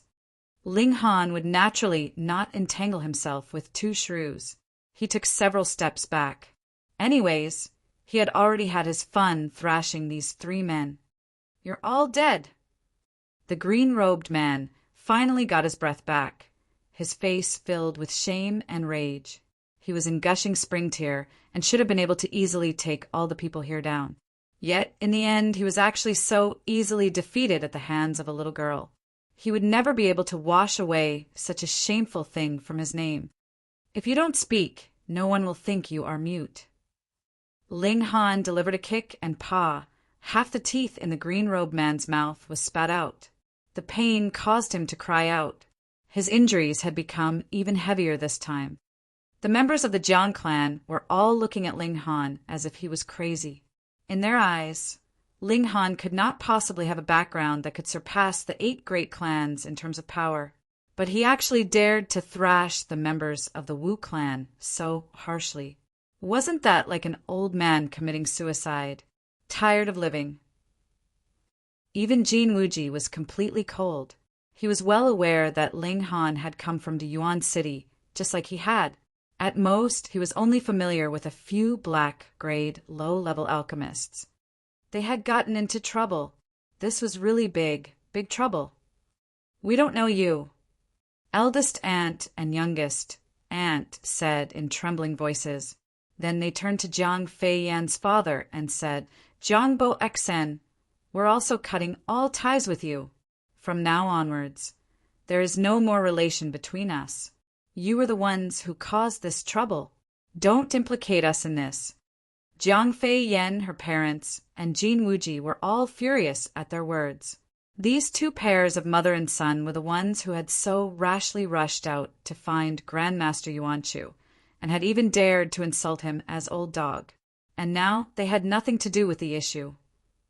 How could there be such shameless people? "None of you would be able to escape," the green-robed man said maliciously. His whole lower half was completely numb and he could not feel anything at all, so he had no idea if he was still a man. If he was really disabled as a man, then he would kill everyone here 3 times to vent his hatred. You still dare to open your mouth?" Ling Han was very surprised and raised his foot once more. No. The green-robed man was terrified. This young man was practically a maniac. He obviously knew that he was from the Wu clan, and he still dared to attack him. Moreover, every move he made was extremely ruthless, so he was really terrified. Who asked him to be too heavily injured now that he could not even display an ounce of his real strength? But he swore that he would definitely break Ling Han's bones and throw his ashes to the winds. "You're not behaving inside your heart." Ling Han said calmly. Hunyao immediately bared her teeth and growled, displaying her ferocious nature. The green-robed man felt his heart tighten. Compared to Ling Han, he was actually more fearful of Hunyao. This little girl was practically like a demonic beast in human form. You could still reason with humans, still threaten humans or bribe them. But what about demonic beasts? Mere words were completely useless. Just give up. Even if I beat you half to death, the seniors of your clan would only say that I did a good thing. Ling Han said calmly. "Nonsense!" the green-robed man immediately said disdainfully in his heart. Even the members of the Jiang clan were shaking their heads at this. That was absolutely impossible. The only way that could be possible was if Ling Han was actually the illegitimate son of the Rain Emperor. If he were, then he indeed could possibly make the Wu clan lower their heads in front of him. "Zifeng, have you not settled the issue yet?" It was at this moment that the voice of an old man was heard from outside. Chapter 169. Chapter 169. Grandmaster Yuanchu, who curries favor. "Elder Qian Feng!" the green-robed man and his 2 companions called out in unison, their voices filled with grief and indignation. How could they not? Usually, only they were able to bully others. Yet now they were actually thrashed so completely by someone and stepped on today. This was practically enough to drive them insane. Outside the door, there stood two men. One was an elderly man who looked to be in his 60s. He was dressed in a red robe, his hair completely black, and his face very smooth and unblemished. He did not look old at all. The other man was about the same age, and there were two silver-colored badges that hung on his chest. Anyone with a bit of general knowledge would know that this meant that the man was a black-grade middle-level alchemist.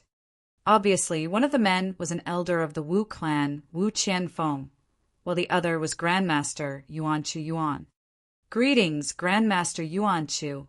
Greetings, Master Wu. The members of the Jiang clan and the others all stepped forwards to pay their respects. For them, these two were really very important people. Usually, it would be very difficult for them to see two men of such high status, but now, all of a sudden, they had met with two such important men. The overwhelming shock was more than enough to make their legs shiver.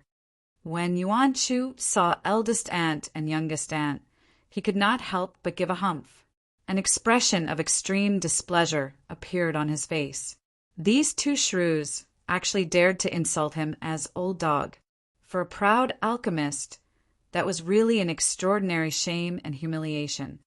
"I am not deserving of such respectful greetings from you," he said coldly. Actually, with his status, he would not deign to lower himself to the levels of two shrews like them. Yet there was too much anger in his heart. If he could not even speak one or two words in mockery, there was no way he could vent this anger. From this aspect, eldest aunt and youngest aunt were really quite powerful, as they had actually managed to cause a black-grade middle-level alchemist to lose his composure. This was a feat that not many could boast of accomplishing. "Grandmaster Yuanchu, we have been blind. Please forgive us and spare us for our insolence." Eldest aunt and youngest aunt both knelt on the floor. They continued to slap themselves as they sobbed endlessly. Yet Yuanchu was not moved at all. He said, "Didn't you say that there was someone here that could subdue me? I have come here now, so call him out." Jiang Fei Yan's father and the others were all dumbstruck as they realized how eldest aunt and youngest aunt managed to escape. They really were despicable. Just so they could live for a little while longer, they had implicated the rest of them in the trouble they had caused. Meanwhile, Wu Qianfeng had spotted the green-robed man. His face was completely ashen as he asked, "What is going on here?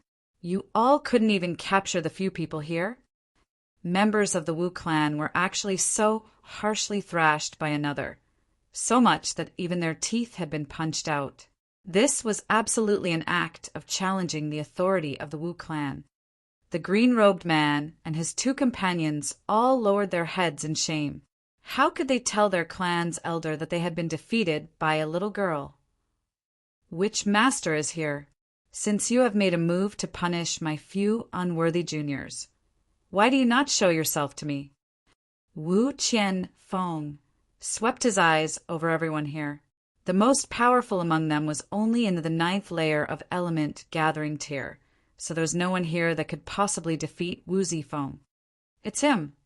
The green-robed man pointed at Linghan. "Him." Wu Qianfeng looked flabbergasted. This was only a junior merely in the 7th layer of element gathering tier. Had Wu Zifeng lost his mind? "It's him," the green-robed man said through gritted teeth, veins on his forehead popping out in his fury.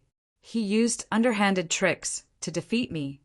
I would like to ask Elder Qianfeng to act and punish him harshly on our behalf." When they heard his words, the members of the Jiang clan and the others all bore expressions of disdain. "You actually lost to a little girl, and you still dare to say that it was because your opponent had used underhanded tricks. Oh."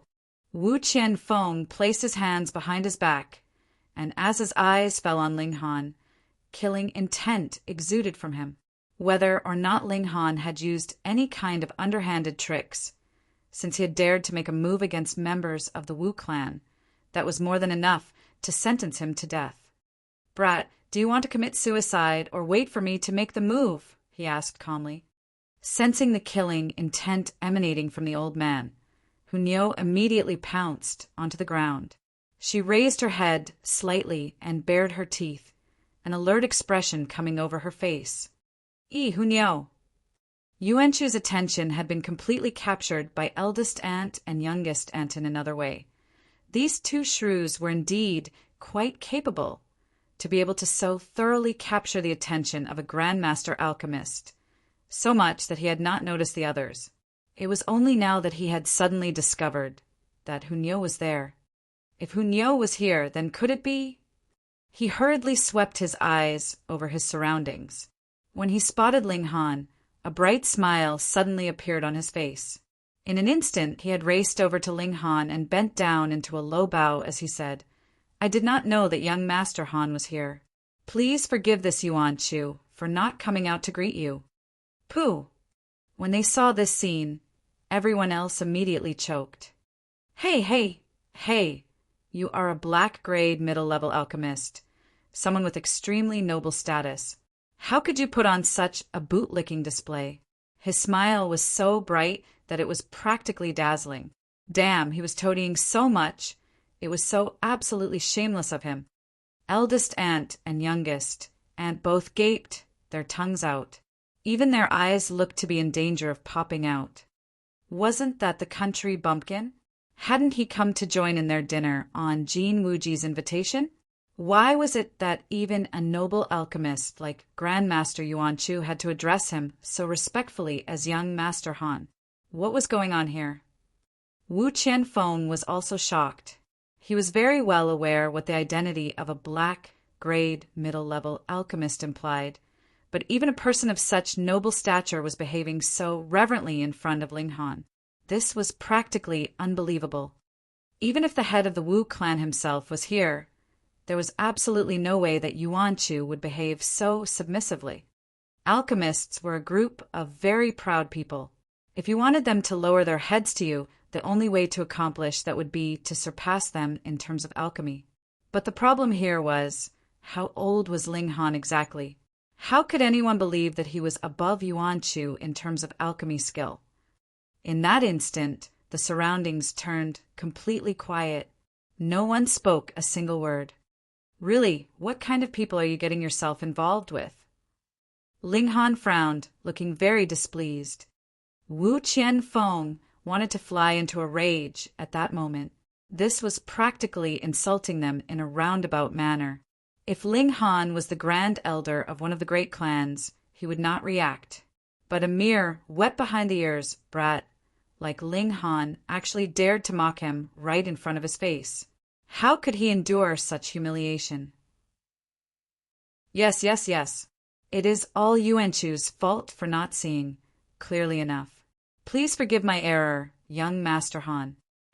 Who would have thought that Yuanchu would actually incessantly admit the error of his ways, his demeanor more and more humble, as if he was Ling Han's alchemy apprentice? Wu Qianfeng forcibly swallowed the words that were right on the tip of his tongue. Was Yuanchu an idiot? Of course not. Did Yuanchu have a high status? Of course. But even Yuanchu had to behave so cautiously and reverently, so how terrifying would Ling Han's real identity be?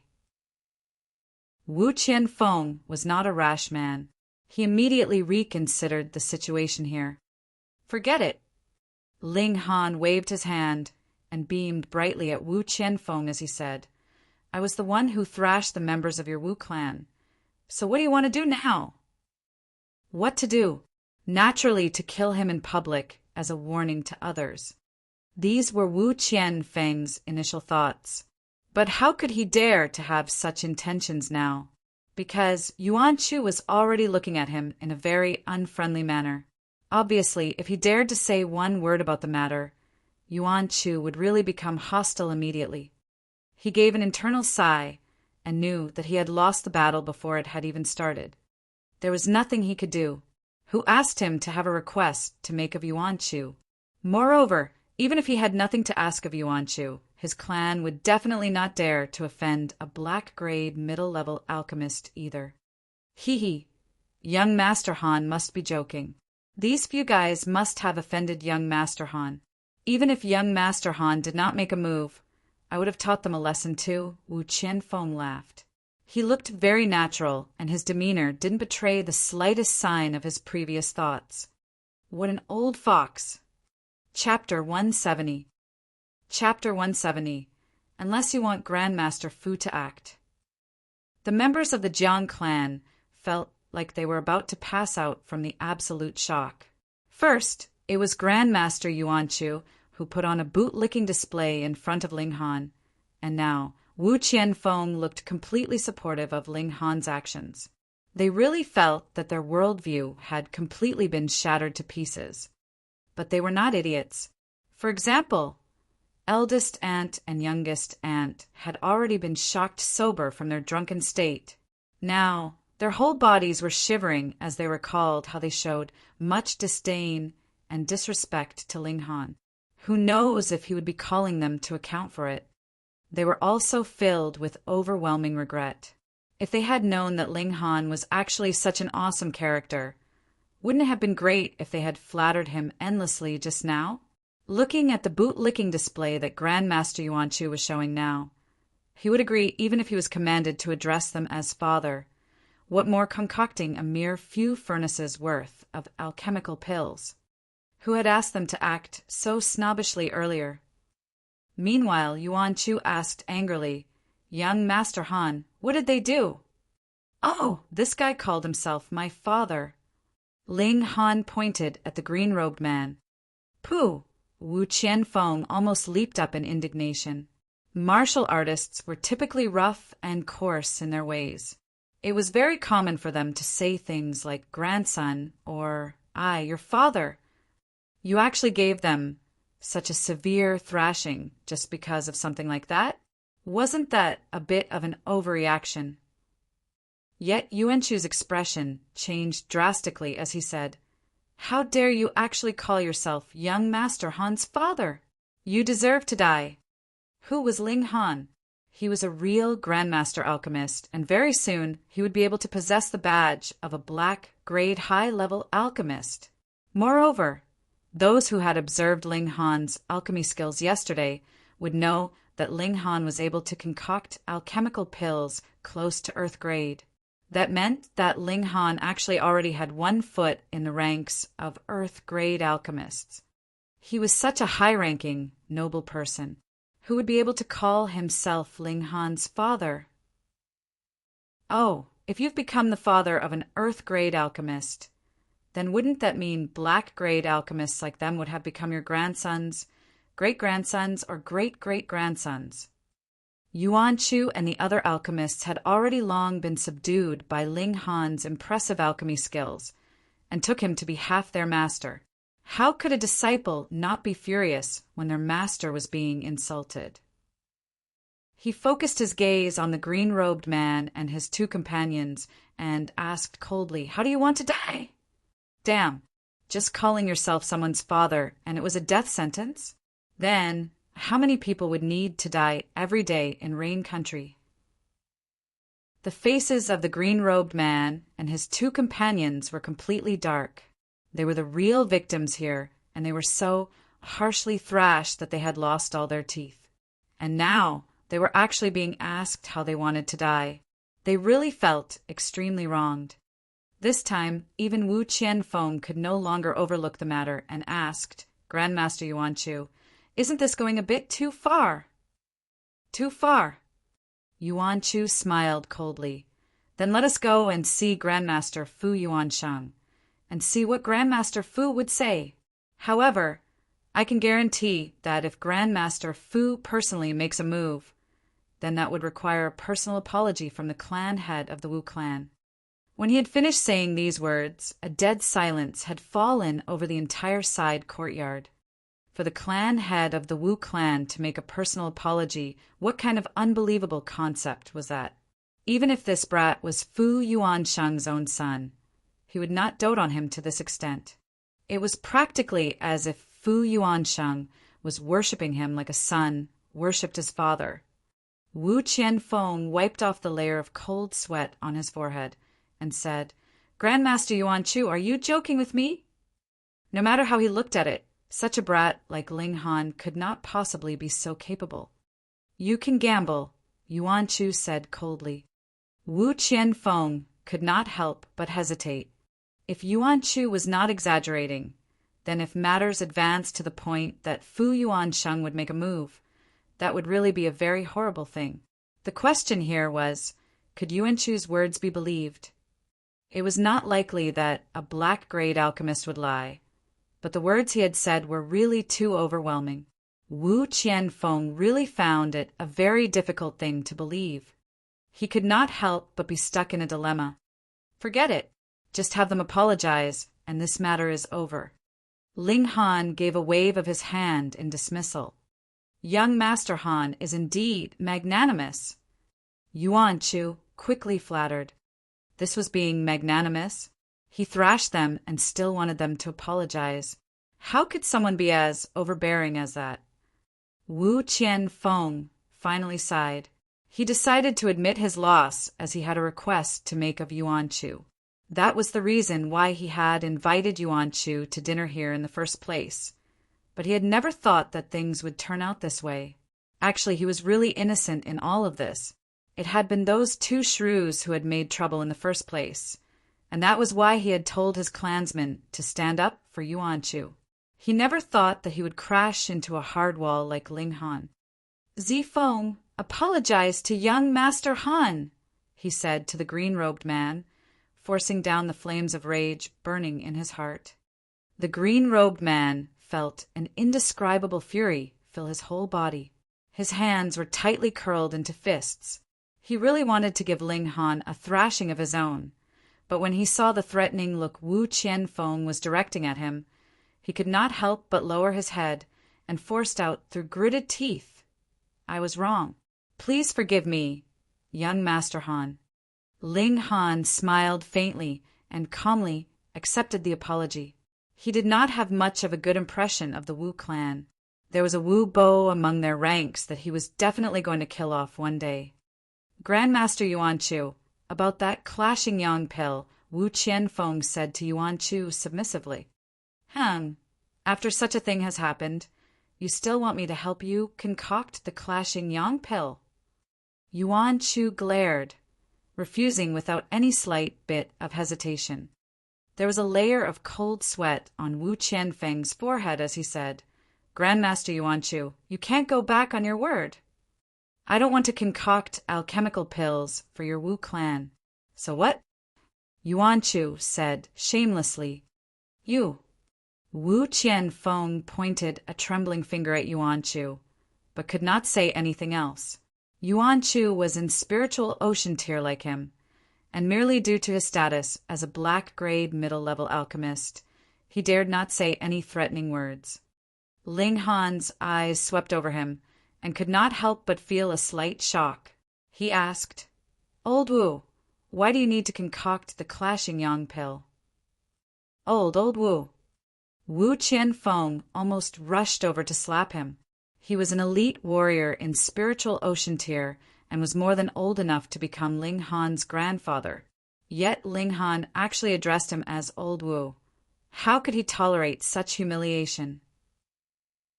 However, in Ling Han's eyes, for a martial artist of merely spiritual ocean tier and an old man in his 60s, he had given him enough face by not calling him Little Wu. Young Master Han, one of his legs is suspected to have been bitten by an extremely poisonous snake. Thus, he needs the clashing yang pill to heal his poison, Yuan Chu immediately explained. Ling Han looked over and saw that Wu Qianfeng's left leg was obviously much thicker than his right leg. He was very curious and said, "Pull up your pant leg and show me." Wu Qianfeng immediately looked displeased. "Are you commanding me?"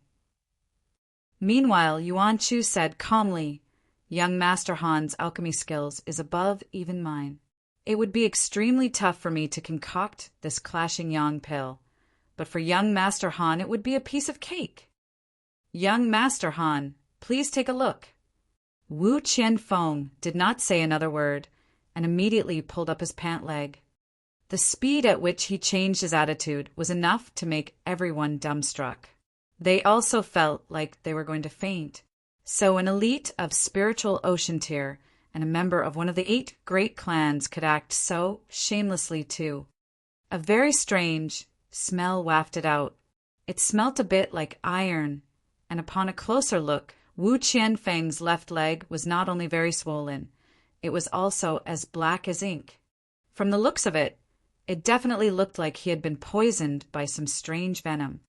Ling Han pressed lightly with a finger on Wu Qianfeng's thigh and asked, "Do you still remember how you were bitten?" "I was exploring an ancient tomb when I found something black. Just when I was about to pick it up to take a closer look, it suddenly shot forwards and bit my leg. After that, it completely vanished," Wu Qianfeng answered. Ling Han smiled and said, "I can help you solve your problem." "Ah, really?" Wu Qianfeng was instantly excited. "Since young Master Han has said so, how could it be that he would lie to you?"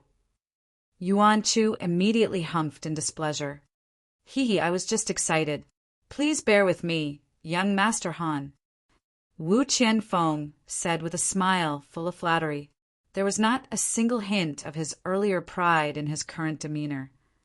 Chapter 171. Chapter 171. Treatment.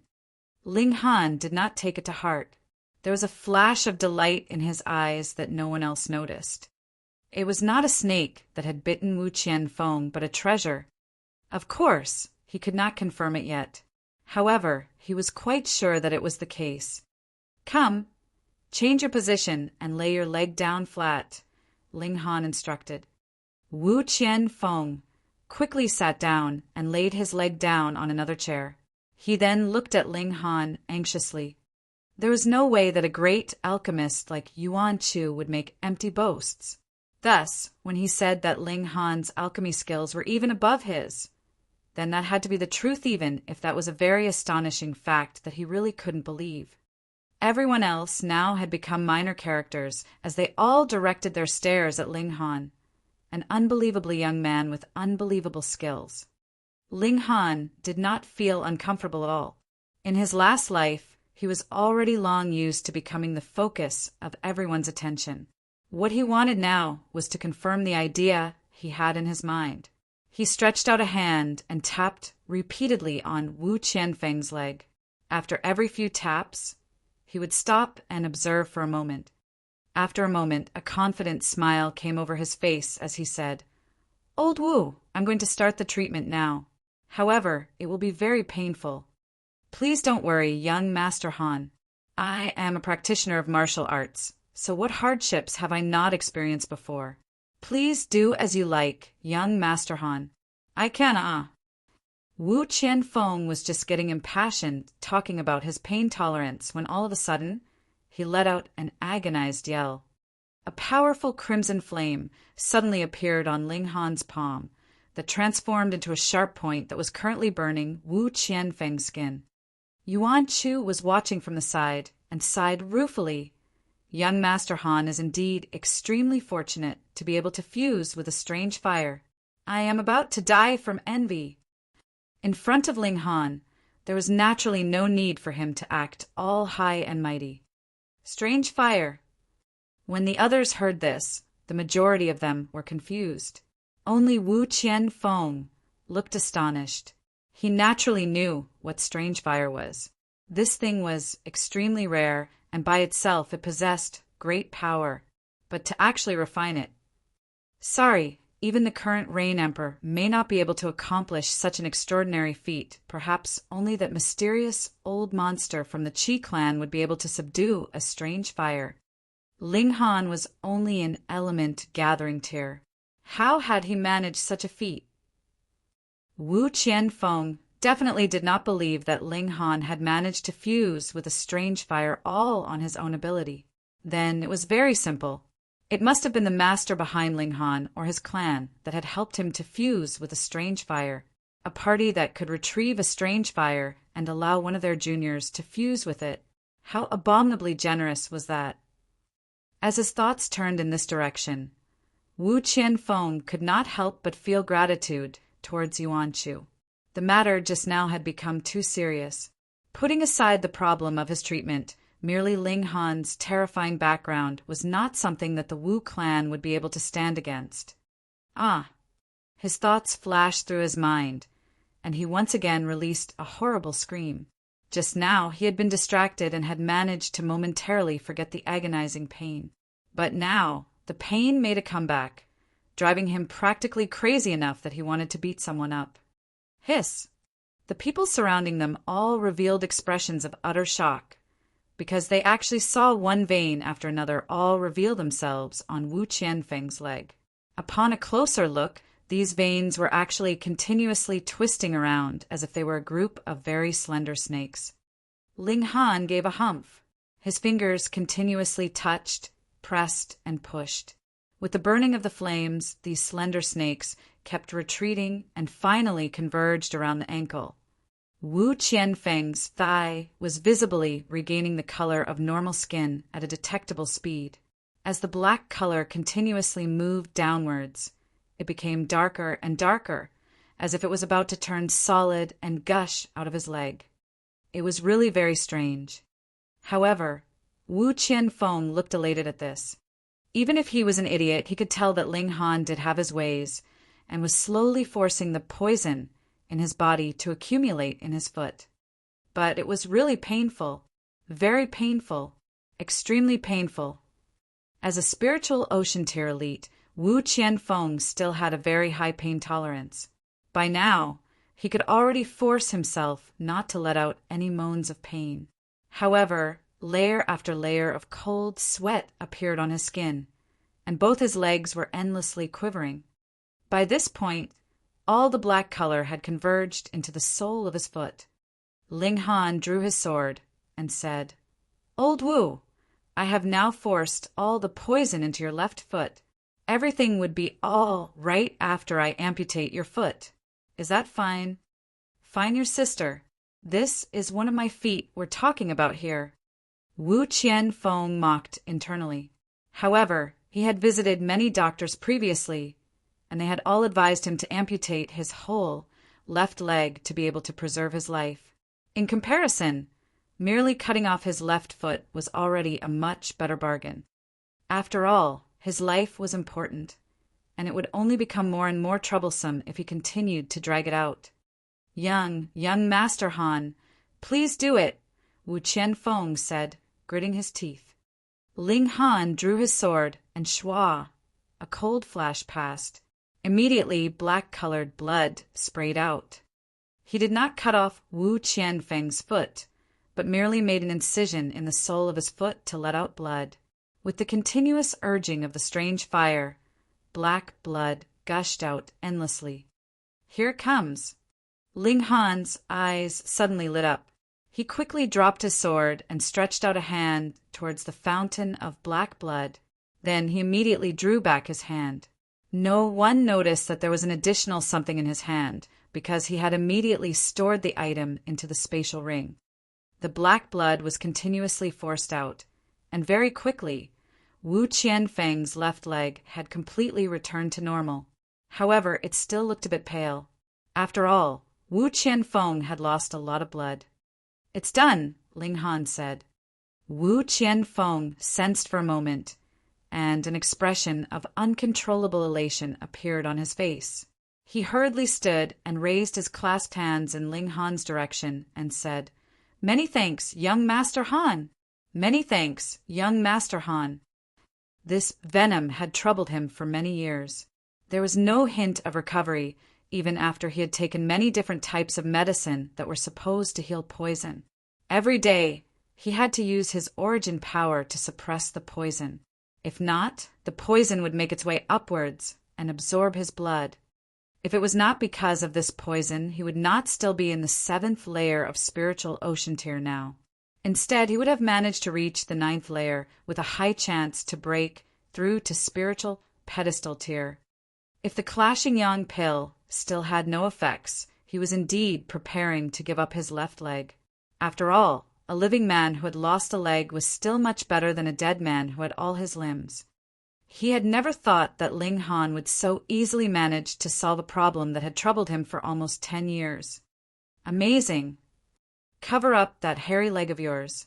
Do you think it looks very nice? Ling Han said disdainfully. By now, Wu Qianfeng's leg was scorched black in some places, and those places that were not burnt were covered with body hair. It was indeed a disgusting sight. Yes, yes. Wu Qianfeng was currently very elated, so he ignored Ling Han's extremely rude tone. All right, you may go now. Ling Han flicked his hand and issued the command for them to leave. Yes. Wu Qianfeng quickly raised his clasped hands in farewell, as he continuously made his apologies to the members of the Jiang clan. He picked up the 3 juniors of his clan. Since the poison was now cured, he naturally did not need to beg Yuan Shu for any favors. Thus, he directly returned home. You return too, Ling Han said to Yuan Shu. Yes, young Master Han. At first, Yuan Shu was planning to flatter him a bit more, but when he recalled that Ling Han was currently staying in the Imperial City and would definitely come over to the Heaven's Medicine Pavilion frequently, he did not continue to bother him and took his leave. Now that the outsiders were gone, the members of the Jiang clan all looked at Ling Han with reverence. Ling Han smiled and asked, What is it? Do you not know me anymore? I do indeed feel like I don't know you anymore, Jin Wuji said with a bitter smile. Even Grandmaster Yuan Shu and Master Wu had to show you utmost respect. I am really at a loss what to do. How about if I call you young Master Han as well? Go to hell. Ling Han laughed loudly. Do you not take me as a friend? All of a sudden, Jin Wuji felt a warmth spread out in his heart. Chapter 172. Chapter 172. Blood-sucking origin gold. Becoming friends with Ling Han before and later, the significance of the 2 scenarios were completely different. Even a black-grade middle-level alchemist had to address Ling Han respectfully as young Master Han. What an honor it was to be able to become Ling Han's friend. Jiang Fei Yan's parents and Jiang Fei Yan herself were all extraordinarily delighted by his words. Meanwhile, eldest aunt and youngest aunt both shamelessly approached Ling Han. Eldest aunt said, Young Master Han, my Hualien and Yuan are both good boys. They will definitely be able to become good friends with young Master Han. That's right, that's right. You can all become good friends, youngest aunt hurriedly continued. They were really without any sense of shame. Ling Han asked calmly, Do I know you? Eldest aunt and youngest aunt were instantly struck, speechless, by his question. If it was just a moment ago, they would definitely have bared their fangs and brandished their claws. Yet now, they dared not say even one word. Instead, they continued to signal at Jiang Fei Yan with their eyes, hoping that she could speak up on their behalf. If their sons could become good friends with Ling Han, then wouldn't that mean that they would be able to do as they liked in this imperial city? You all can get lost now, Ling Han said impatiently. How could eldest aunt and youngest aunt give up as easily as that? They simply pretended that they had not heard him and planned to continue pestering Ling Han. Ling Han smiled coldly and said, Or do you want me to invite Wu Qianfeng and Yuan Shu back to call an account to your old debts? Sparing them once was already him giving face to Jin Wuji. If not, he would have given them both a well-deserved slap long ago. Hearing his threat, eldest aunt and youngest aunt could only reluctantly leave with their sons in tow. Ling Han retook his seat and continued to drink with Jin Wuji and the rest for a while before taking his leave. Firstly, the atmosphere was not too comfortable. His status had all of a sudden shot up to such formidable heights that it caused Jin Wuji and the others to behave very reservedly in his company. Secondly, he was also in a rush to return and study the item that he had gotten from Wu Qianfeng. With Hunyo in tow, Ling Han very quickly returned to the academy. Faced with a challenging look from Lu Ru'er, he closed the door to his room. With a single thought from him, an item immediately appeared from within the spatial ring. It was a very black thing, thin and long. Once it appeared, it actually moved a little before quickly shooting towards Ling Han, as if it was an arrow shot from a bow. The thing was extremely fast, so fast that even Wu Qianfeng could not defend himself against it, causing him to stagnate at the current cultivation level for a period of 10 years. This more than showed how fast it could be. Even an elite warrior of the 7th layer of spiritual ocean tier was not spared. What more Ling Han, who was merely in the 7th layer of element gathering tier? Xiao, the thing had already shot to Ling Han's waist, and was actually about to penetrate his body through his waist. Ling Han's face turned cold, and suddenly a burst of crimson flame erupted from his waist. How dare you? Since I had the ability to force you out, how could it be possible that I would be afraid of you? The thing continued to shoot in various directions, still intending to create a hole on Ling Han's body to allow it to enter his body. However, its attempts were repeatedly blocked by the strange fire, and it was finally captured by Ling Han once again. The strange fire came forth and began burning the thing. The thing continued to twist around and struggle. It actually transformed from its initial long, thin shape to the shape of a block, then transformed into the form of a sword, then a saber, and so on. It was an amazing sight. So it is indeed blood-sucking origin gold. Ling Han smiled. The blood-sucking origin gold was not a demonic beast, nor any kind of living organism. In fact, it was a unique kind of metal. However, this metal was extremely strange because it loved to suck and devour blood as if it had a life of its own. Not even Ling Han possessed a detailed knowledge of this thing. But someone had once guessed before that when this strange metal absorbed a sufficient amount of blood strong enough, it might be able to open the door to life and become a completely new life form. And the greatest advantage of this metal was that it could freely change its form. Once it was forged into a weapon, the weapon would be able to change into uncountable forms. In Ling Han's last life, the slashing sun saber, the weapon of one of the 7 ultimate warriors of heaven tier, the setting sun saber emperor, was forged precisely from this blood-sucking origin gold. In battle, the treasured saber would be able to continuously absorb the blood of powerful warriors to endlessly increase its power. It was practically able to compare to the might of an ultimate warrior of heaven tier on its own. That was how terrifying it could be. However, this block of blood-sucking origin gold was much too small to forge it into a weapon. Still, there would be no problems in using it to make a key. Since it could freely change its shape, that meant that it would be able to become a key that could open any lock in this world. That wasn't awesome enough. In his last life, Ling Han had only seen the blood-sucking origin gold in the hands of the setting sun saber emperor, but when he'd heard Wu Qianfeng's story, he deduced the identity of the snake. Otherwise, how could he have treated the ailment of a member of the Wu clan without any reason? Thankfully, he was not disappointed. Yaya! The strange fire sent a blurry thought to Ling Han. It actually wanted to continue melting this block of metal. Ling Han could somewhat sense that the strange fire felt disdain towards the blood-sucking origin gold. It was really strange. Once it was melted, would the strange fire be able to gain the transformation trait of the blood-sucking origin gold? But if he did not melt it down, the thing would not listen to him at all.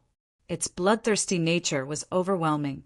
It was appropriate to forge a weapon from it, but it was definitely not recommended to forge it into a key. Burn and melt it down, he'll just have to see if that would be able to erase its bloodthirsty nature.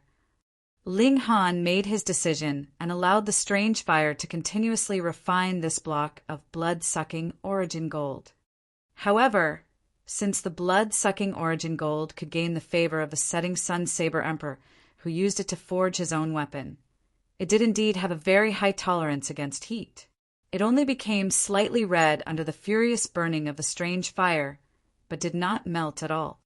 If it was not for the fact that fire was strong against metal, Ling Han probably would not be able to do anything to it. Then, he'd just have to slowly melt it down. He did not believe that he would be unable to subdue a block of metal. Ling Han sat down in a cross-legged position and stimulated the origin power in his body, transforming it into heat that helped in the refining process of the blood-sucking origin gold. Slowly, this block of unique metal began to become softer and softer, and gradually looked like it would be turning into liquid. That slashing sun saber of the setting sun saber emperor was far above this level. That treasured saber was practically invincible against all external damage. Even the sword emperor who had learnt sword heart and claimed to be able to slice the heavens and the earth apart with a single wave of his sword could not break it in half. That proved how extraordinary a substance it was. The reason for this should be because the blood-sucking origin gold had the ability to grow. It would be able to become stronger through the continuous absorption of blood. Currently, this block of blood-sucking origin gold had not absorbed too much blood. As a result, it could not do anything against even a martial artist of the 7th layer of spiritual ocean tier. A whole 10 years, and it still had not managed to completely absorb the blood of its victim, which was proof enough of its weakness. Otherwise, if it was that slashing sun saber of the setting sun saber emperor, then Ling Han would definitely have turned and fled in the opposite direction. How could he stand against that demonic thing with his current ability? The block of metal continued to change shapes, and had even transformed into the shape of a tiny human being that roared silently. This would cause anyone to suspect if it was actually a metal that had a life of its own. However, living organisms could not be stored into the spatial ring, so it was confirmed that the blood-sucking origin gold was an inanimate object. Anyways, it was just very strange. After melting it down for a whole day and night, the block of blood-sucking origin gold finally became a pool of liquid and no longer changed forms. Ling Han's face turned serious, and he began to extend his divine sense into the blood-sucking origin gold. To make the blood-sucking origin gold take a form of his choosing, he would have to use his divine sense to penetrate into it. It was equivalent to smelting and forging the blood-sucking origin gold like it was a spirit weapon. Ling Han's divine sense suddenly entered into a world of complete darkness. The furious sounds of battle roared in his ears. As the sight in front of him became lighter, he saw uncountable people all attacking a giant in front of him. The giant stood firm and sturdy, and there was a metallic sheen all over its body. It was extremely hard because, even with the combined attacks of a few thousand people, there only appeared slight depressions on its body, which immediately turned back to normal. It was as if the depressions were made by fingers lightly pressing down on its body. Ling Han was shocked the body of this giant was completely made from the blood-sucking origin gold. Chapter 173. Chapter 173. A State of Enlightenment. Even with the might the setting sun saber emperor had, he had only managed to obtain a block of blood-sucking origin gold that was about the size of a human heta, had forged it into his famous weapon, the slashing sun saber, on which he relied to become the 3rd strongest existence among the 7 ultimate warriors of Heaven Tier. But there actually appeared a firm and sturdy giant here that was completely made from the blood-sucking origin gold. Wasn't that a terrifying fact? Ling Han had guessed before that once this blood-sucking origin gold had managed to absorb enough blood, it would be able to transform into a living being. But he had never imagined that there would appear such a terrifying giant. There were millions of martial artists ganging up on this giant of blood-sucking origin gold. Their combined attacks shot towards it like they were shooting stars and continuously blasted against the body of the giant. But there were very few attacks that could actually break through its defenses. Even those few attacks that managed to get through its defenses only managed to leave behind light marks on its body. However, the counterattack of the giant of origin gold was really too horrifying. It only opened its mouth and would be able to swallow down a large number of martial artists. It then closed its mouth and a crisp kacha was heard. It had actually swallowed the human martial artist whole. Since these martial artists could soar in the skies, they had definitely reached at least the level of flower blossoming tear, and based on Ling Han's observation, some of them were even above this level and could match him in ability in his last life. A few of these powerful martial artists were even above his level in his last life. Shattering void tear. It was at this moment that the images came to a sudden stop. Ling Han's vision changed, and he had once again returned to his own room. That flash of images previously should have been the remaining pieces of memory remaining in this block of blood-sucking origin gold. However, because it was just a shattered piece, there was only a short flash of images. Ling Han could not help but engage in deduction. The giant of origin gold was finally defeated and shattered by the combined attacks of uncountable powerful warriors, and now its pieces were scattered all over the world. The blood-sucking origin gold was filled with the ability to absorb blood. Could it be that the giant was planning on making a comeback? Though he had only witnessed a short flash of memories, when he recalled that the giant of blood-sucking origin gold was something that could attract so many martial artists to work together and attack it, that was definitely proof of its unbelievable might and power. There were even a few ultimate warriors of shattering, void tear mixed in the fray. If this thing could still come back to life, then who in this world would be able to stop it?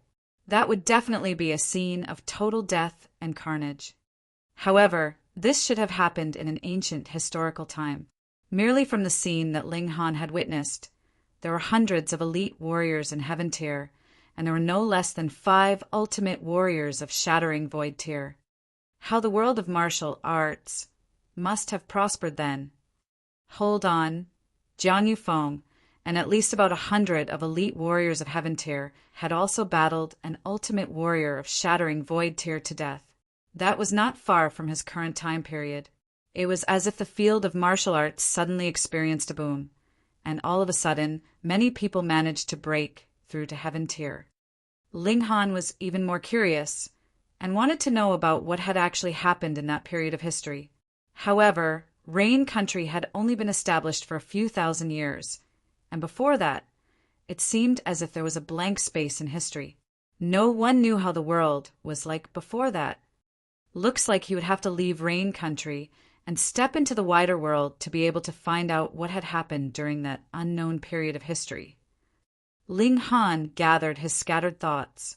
It was pointless to ponder further about it. What could his current cultivation level of merely the 7th layer of element gathering tier do? If there was really any kind of major catastrophe, there would be someone else stronger stepping up to the fore. Rain Country was only a small place, so the strongest existence here was only in flower blossoming tier. Who knows, when he left this place, it may not be a strange thing for him to hear of people who had actually reached the level of shattering void tier. The world changed, and the field of martial arts was also constantly changing. There are times of prosperity, and there were also times of decline. A mental command from him, and the blood-sucking origin gold instantly transformed into various shapes with the stimulation of his mental commands. It could transform into metallic threads that were as thin as a spider's thread. It could also transform into metallic sheets that were thinner than even paper. It could also transform into the shape of a pig, goat, chicken, dog, and various other animals, though they were all tiny in size. Moreover, through the refining process of the strange fire, the blood-sucking origin gold had become even tougher and more durable. Even elites of spiritual pedestal tier would probably find it difficult to tear it apart. If he actually managed to coil it around the neck and give it a tug in a surprise attack, then even elite warriors of spiritual pedestal tier may die. He formed the blood-sucking origin gold into the shape of a bangle and placed it on his left wrist.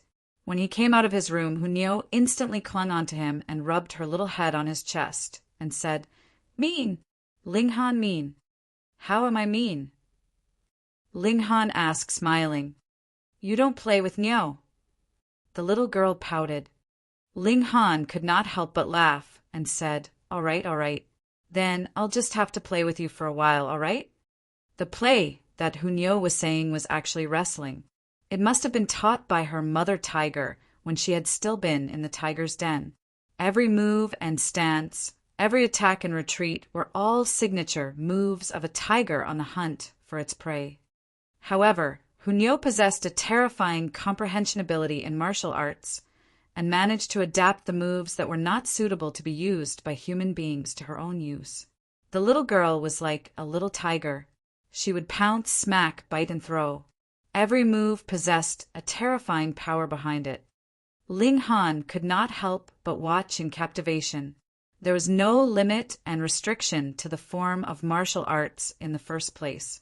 Who had decided that a beast could not become a master and teach one martial arts? On the other hand, the ape's arm fists, tiger form palms, and others, weren't they all martial arts techniques that had been invented based on their ancestors' observation of the attacks of other animals? All of a sudden, his thoughts spread out, and his mindset was freed to a far-reaching world. He had entered a state of enlightenment. Enlightenment was a special condition that martial artists desperately desired to experience. Under this condition, they could possibly comprehend certain dilemmas of martial arts that they normally would not have been able to comprehend, and their level of martial arts may soar. However, this condition could only be encountered by chance and not brought about consciously. According to deduction, it required the consciousness of a martial artist to be coordinated with the heavens and earth, so it was extremely mysterious. If a martial artist managed to enter the state of enlightenment once in his lifetime, that would be enough for him to thank the gods for this gift.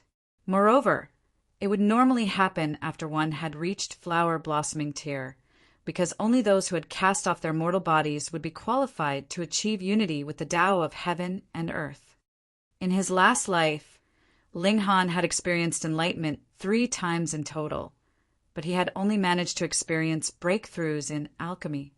And the first time he experienced it was when he was in spiritual ocean tier. At that time, he was unbearably shocked, but he had never thought that it would appear even earlier in this lifetime. The surrounding spiritual chi all around him converged upon him, as if it had turned into multiple dragons that were furiously squeezing into his body. His cultivation level immediately began to spike. From the middle period of the 7th layer of element gathering tier to the late period, and then to the peak period, he did not have any problems with comprehension of his cultivation level at all. He merely experienced a slight pause, and the door to the 8th layer of element gathering tier was open to him. Breaking through was that easy for him. Ling Han had not noticed at all. His heart and spirit were soaring in the world of martial arts. Every single bit of comprehension bloomed in front of him as if they were flowers. But when he reached out his hand to capture them, they immediately shattered into shadows. Illusion flowers flying in the air, or so he has heard. In the air, there were also multiple flashes of mysterious essences of martial arts flying past like they were shooting stars. Yet these were even harder to catch hold of. These were the Tao of nature, and were not something that the current Ling Han would be able to comprehend at all. If it was not for the fact that he had the support of his status as an elite warrior of heaven tier from his last life, he would only be at a complete loss in this world of martial arts. Yet now he had managed to catch a glimpse of the mysteries of martial arts. From the early period of the 8th layer of element gathering tier to the middle period, to the late period, to the peak period, he used a mere few hours to accumulate the energy that he would have needed to accumulate over quite a considerable number of days. He did not even need to take any alchemical pills at all. It was as if the heavens had directly contributed to his advancement. As the saying goes, once you understood Tao, you would be granted salvation. Of course, Ling Han was still very far from reaching this level, but his advancement was more than enough to attract the jealousy of others. His body gave a slight tremble, and he had stepped into the 9th layer of element gathering tier. Ling Han's eyes suddenly snapped open. At first he looked slightly confused, but then came back to reality. He could not help but smile. He turned around to see that Hunyo was seated by his side, imitating his posture, as if she was also cultivating. There was actually a sliver of seriousness on her little face. Pung, pung, pung. It was at this moment that a hurried knocking was heard from the door. Chapter 174. Chapter 174. Feng Luo's Act of Violence. Ling Han went over to open the door and saw that it was Zhu Shui at the door. She was currently in a great state of anxiety and panic. Big brother Ling. Zhu Shui immediately greeted, as if she had finally managed to gain a pillar of support the moment her eyes set upon Ling Han. Instantly, her worried demeanor relaxed considerably. What's happened? Ling Han asked. The academy expelled Li Hao. Zhu Shui said furiously. What? Ling Han frowned. Has he committed some crime? No. Zhu Shui shook her head and forced out through gritted teeth. It's Feng Luo. He brought with him a teacher of the academy and expelled Li Hao from the academy for no reason at all. He even said that it was because Li Hao was a friend of Big Brother Ling. Instantly, Ling Han's eyes became as sharp as swords, as rage slowly rose in his heart. Feng Luo is really out of control. He had his lackeys injure Li Hao and force him to lower his head, and the teacher from the academy actually pretended he had not seen anything at all. When I saw things were getting worse, I immediately rushed over to you and hoped that you can uphold the justice for Li Hao. Zhu Shui said, crying. If he was really expelled from the academy, then Li Hao would never be able to hold his head high again when he returned. Moreover, his future prospects would become extremely limited. Ling Han revealed a strong fury in his demeanor. He had already expected that Feng Yan and his brother would seek him out for revenge, and he did not have any fear. As a martial artist, how could it be possible if he would not offend a few people in his lifetime? Yet Feng Luo actually targeted his friends. That was too shameless. Whatever the enmity, family members should never be dragged into the matter. That was the unwritten rule of martial artists. Unless it was some kind of life or death enmity that could not be dissolved, only then would one actually make the move to eliminate the whole clan of his foe, or even include anyone else that had the slightest bit of relation to him. The enmity between him and Feng Luo, at best, was only a minor conflict. Bring me to them, Ling Han said darkly. Zhu Shui was delighted, and hurriedly brought Ling Han with her to Li Hao's quarters. She had seen how the third imperial prince and his guests had treated Ling Han at the Cherishing Flower Pavilion, so she believed that if Ling Han were to act, then things could still be redeemed. The two of them were in a rush, so very quickly they arrived at the students' hostel. This was where the ordinary disciples lived. Unlike true disciples who had a courtyard to themselves, a few ordinary disciples would share a single courtyard, and the treatment was completely different. Feng Luo had made a comeback and was unbearably arrogant, making no attempts to hide his actions at all. On the other hand, he wanted nothing more than to inform everyone in the academy of it, to let them see how impressive and mighty he was now. Thus, there was a large number of people watching the scene. Some were sympathetic, some were rejoicing in Li Hao's misfortune, while others were completely indifferent. Any circle would be able to show the multiple facets of human nature. In the middle of the crowd, Li Hao was already covered with injuries and lying on the ground. Feng Luo had one foot firmly stepping on Li Hao's face, and Li Hao's fingers were visibly entrenched deeply into the ground beneath him. It was obvious to the rest how furious he was at this moment. Ling Han's eyes were like swords of ice. As he strode forwards, those around seemed to be able to sense his current rage. They turned around, and when they saw the icy expression on his face, they subconsciously retreated a few steps and opened up a path for him to pass through. This also included the few students who were in gushing spring tear. They were both surprised and confused about how they could be scared off by a fellow student merely in element gathering tear. The crowd separated like flowing water, and a direct path to the center of the crowd appeared. Feng Luo immediately turned around and looked to find that it was Ling Han. A sliver of arrogance appeared on his face. He smiled cockily and said, "Ling Han, did you see I have returned?" Ling Han did not say anything. He merely continued his advance, without pause. Ha ha ha ha, are you extremely displeased? So what if you are? I want you to be very displeased. Feng Luo smirked coldly and deliberately rubbed his foot on Li Hao's face a few times. This is your friend? Then I'm really sorry. I did everything on purpose. Don't say that I didn't give him a chance, Feng Luo shrugged and continued. I told him that as long as he cut off all relations with you from now onwards and announced all the evil acts and crimes you have committed in public, then I would let him off. Who knew that this brat would be so stubborn and so stupidly loyal that he was actually not willing to betray you? AI, the kind of person I hate the most would be this kind of unreasonable idiot, so I could only thrash him until he will admit the error of his ways. Don't worry. There could not be so many idiots in this world. In future, I will go seek out Li Dongyu, Jin Wuji, and the others, and I believe that they would not be as stupid as this. Feng Luo paused, and when he saw the ice-cold expression on Ling Han's face, he felt great delight. The more humiliated Ling Han was, the happier he would be. In fact, he wanted nothing more than to give a few furious stomps on that face of his. What is it? Do you want to step on me? Unfortunately, you will not be able to. Just take a look. My brother had his 4 great guardian deities come over to become my guards, and all of them are in gushing spring tear. Forcing you into submission would be a piece of cake for them. Everyone here is the same. I can beat up anyone I don't like the look of, but none of them would dare to touch a single hair on my head. Come and beat me up, you idiot. If you have the balls to, come thrash me.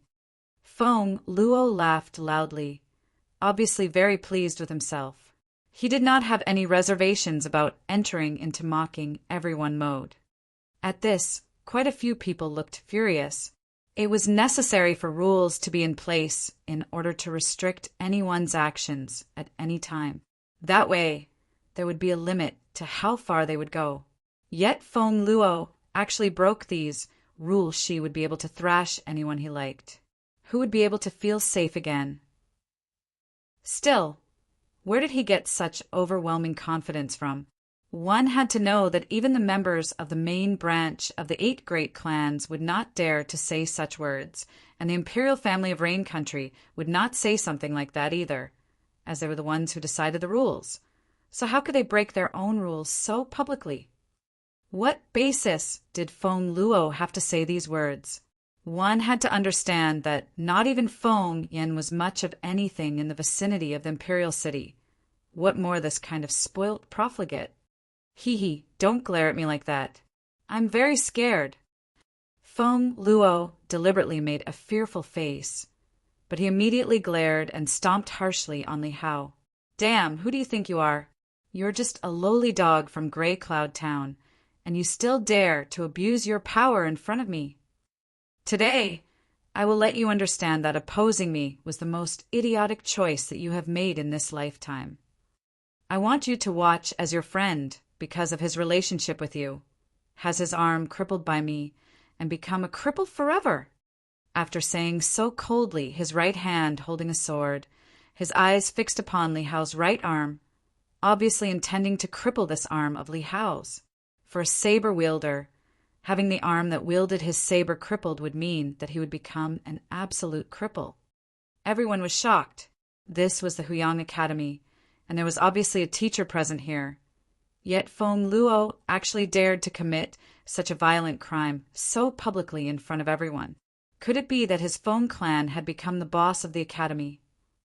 Ha ha ha ha. Feng Luo laughed loudly, raised his sword and lowered it in a slash. Li Hao! Zhu Shui screamed shrilly, grief-stricken. She was filled with anguish and had already spat out a mouthful of blood in her emotional turmoil. Xiao! It was at this moment that Ling Han moved swiftly, and his figure shot towards Feng Luo. Get lost! Those 4 young men standing behind Feng Luo all made their own moves. 4 hands attacked in unison. Origin power rolled out in a powerful wave and became 4 huge palms that aimed towards Ling Han. They were 4 elites of gushing spring, Tyr even, though all of them were only in the first layer. However, Gushing Spring Tyr would still be Gushing Spring Tyr, and would be able to completely suppress an opponent who was merely an element gathering Tyr. What more when there were 4 of them? Even if they had not used any kind of martial arts technique in their attacks, they were still incomparably powerful. Chapter 175. Chapter 175. Ling Han's Rage. A frosty aura emanated from Ling Han as he stepped forwards to parry the attacks of these 4 men. Was he seeking death? The combined attacks of 4 elites of Gushing Spring Tyr caused someone who was merely an element gathering Tyr to actually neither dodge or avoid, but step forwards to receive their attacks head-on. Where did he get such courage from? Pung, pung, pung, pung. A series of blasts were heard, and instantly the expressions of the observers became utterly astonished. They could only watch as 4 figures were flung outwards from a heavy impact. And who could these 4 figures be but the 4 guardian deities of Feng Yan? Ling Han did not even pause, and had already arrived at a spot right above Feng Luo's head. Pa! And his foot was firmly stomped onto Feng Luo's head. Tong! A muffled sound was heard, and Feng Luo's entire head was firmly pressed into the ground. He was forced to kneel on the ground while his arms were helplessly hanging by his sides and his bottom was raised high, as if it was a chrysanthemum flower about to blossom. Wah! Ling Han's figure dropped down onto the ground and suddenly spat out a mouthful of blood. That was not because he had been injured by the 4 guardian deities. In fact, it was because he had injured himself when he had stepped out earlier on in order to stimulate the lone wolf's blood. He had not had the chance to spit it out earlier on. Dead silence filled the air. A martial artist in element gathering Tyr actually defeated 4 elites of Gushing Spring Tyr. Who could actually believe such a feat was possible? Who could accept such a reality? Though Ling Han had indeed suffered some injury and spat out blood, this could not in any way conceal his radiance. That was too awesome, wasn't it? Ling Han finally smiled calmly and said, "Now that there is no longer a fly noisily buzzing around, the world has indeed become much more peaceful and quieter." Li Hao. Zhu Shui had covered her face earlier, as she could not bear to watch as Li Hao was crippled at Feng Luo's hands. But when she heard the astonished gasps of those around her, she opened her eyes and saw that not only was Li Hao not injured, even Feng Luo was subdued. She could not help but be overjoyed at the turn of events and rushed over to him. Ling Han helped Li Hao up and said, "I've involved you in this matter. Aren't we friends?" Li Hao asked. "Haha, friends, that's right, we're friends." Ling Hao clapped a hand on Li Hao's shoulder. In the past, he had only felt that he wanted to give a hand to Li Hao on his way to great accomplishment. But after the matter today, he had finally accepted Li Hao as a true friend. For his friends, Ling Hao could become completely crazy. "Shui, take care of Li Hao. I still have some debts to settle with somebody." Ling Han said darkly. Li Hao had been horribly beaten up, and would at least need about a month to rest and recover from his injuries. "Ling Han, do you know what you are doing?" The 4 guardian deities all came towards him, speaking loudly, a powerful, threatening air emanating from all of them. They were only flung out of the battle by the impact, but had not suffered any injuries. Ling Han's eyes swept over them and said calmly, "You all should feel that you are very lucky that this is the academy. That's why I will only cripple you, but will still leave you with your lives." "Insolence!" the 4 guardian deities all shouted in unison. This brat was really too outrageously bold. One had to know that although they were flung out of battle with a single move, that was also because they had been too careless and had underestimated Ling Han's ability. One only had to look at how they were completely unharmed, and would be able to know that they were indeed very powerful martial artists. "Let go of young Master Luo," one of the guardian deities said. These 4 guardian deities had been named respectively as Tiger, elephant, panther, and wolf, and the person who had spoken was the elephant guardian deity. Oh, now that you mention it, I almost forgot. Ling Han smiled. He used a foot to kick at Feng Luo's bottom and said, "This is the master of you 4 dogs. Come, kneel down and greet your master." What? The 4 guardian deities glared furiously. He actually wanted them to kneel. What is it? Can't you even kneel down for the sake of your master? Ling Han said calmly as he drew out his sword. Then who knows, if I'm not happy, maybe I would slice off one of his arms in my displeasure. The 4 guardian deities were all shocked. They had naturally not placed any importance on Feng Luo, but Feng Luo was still Feng Yan's brother. They had already received Feng Yan's command to protect and guard Feng Luo. If Feng Luo was crippled right in front of their eyes, how could they be able to face Feng Yan again? Teacher Yang, this brat intends to commit violence in public. I would like to request Teacher Yang to step forwards to stop him, the wolf guardian deity said to the teacher, who had been standing at one side and merely watching as things went on. This Teacher Yang was also only in Gushing Spring Tier, but his status was different. The words of a teacher of Huyang Academy would naturally be worth more. Teacher Yang was feeling extremely displeased. Previously, when Feng Luo took advantage of his position to kick Li Hao around and had completely ignored the rules of the academy, he was already very displeased. However, he had received the command to cooperate with Feng Luo in every way he required before he had come, and so could only conceal his displeasure in his heart. When he saw how Ling Han had stomped Feng Luo into the ground, he was actually very pleased and had secretly praised Ling Han. Yet, he never thought that Feng Luo and his accomplices were really too shameless. When it was them breaking the rules, they had pretended he was not present at all, and now that it was others breaking the same rules, they actually pushed him out into this matter. He really did not want to involve himself in this matter, but when he recalled the command he had received earlier on, he could only sigh helplessly and said, "Ling Han, it is forbidden to injure others within the academy grounds. Aren't you going to let go of him?" When these words were spoken, everyone else instantly erupted in an uproar. What did that mean? Just now, when Feng Luo was going to injure Li Hao grievously, why had he not said such words? Is this still the academy? No. Is this still the Huyang Academy of Rain Country? Why do I feel as if the academy is now owned by the Feng clan? That's right. Even the imperial princes and princesses have to follow the rules when they are in the academy. Could it be that Feng Yan and Feng Luo are even above the imperial family of Rain Country in status? I disagree. Me too. They all began to shout loudly. It was Li Hao today, but it could be any of them tomorrow. When there was no restriction enforced on them by the rules, the consequences would be too widespread. Naturally, everyone felt fear and apprehension in face of such a reality. Teacher Yang could not help but become speechless. He had been feeling guilty in the first place, and now he naturally was unable to present a righteous front. On one side, he had his orders, but on the other, he also had his own ethics to conform to. As his orders and ethics came into a conflict, he finally sighed and said, "I am not going to take control of this matter anymore."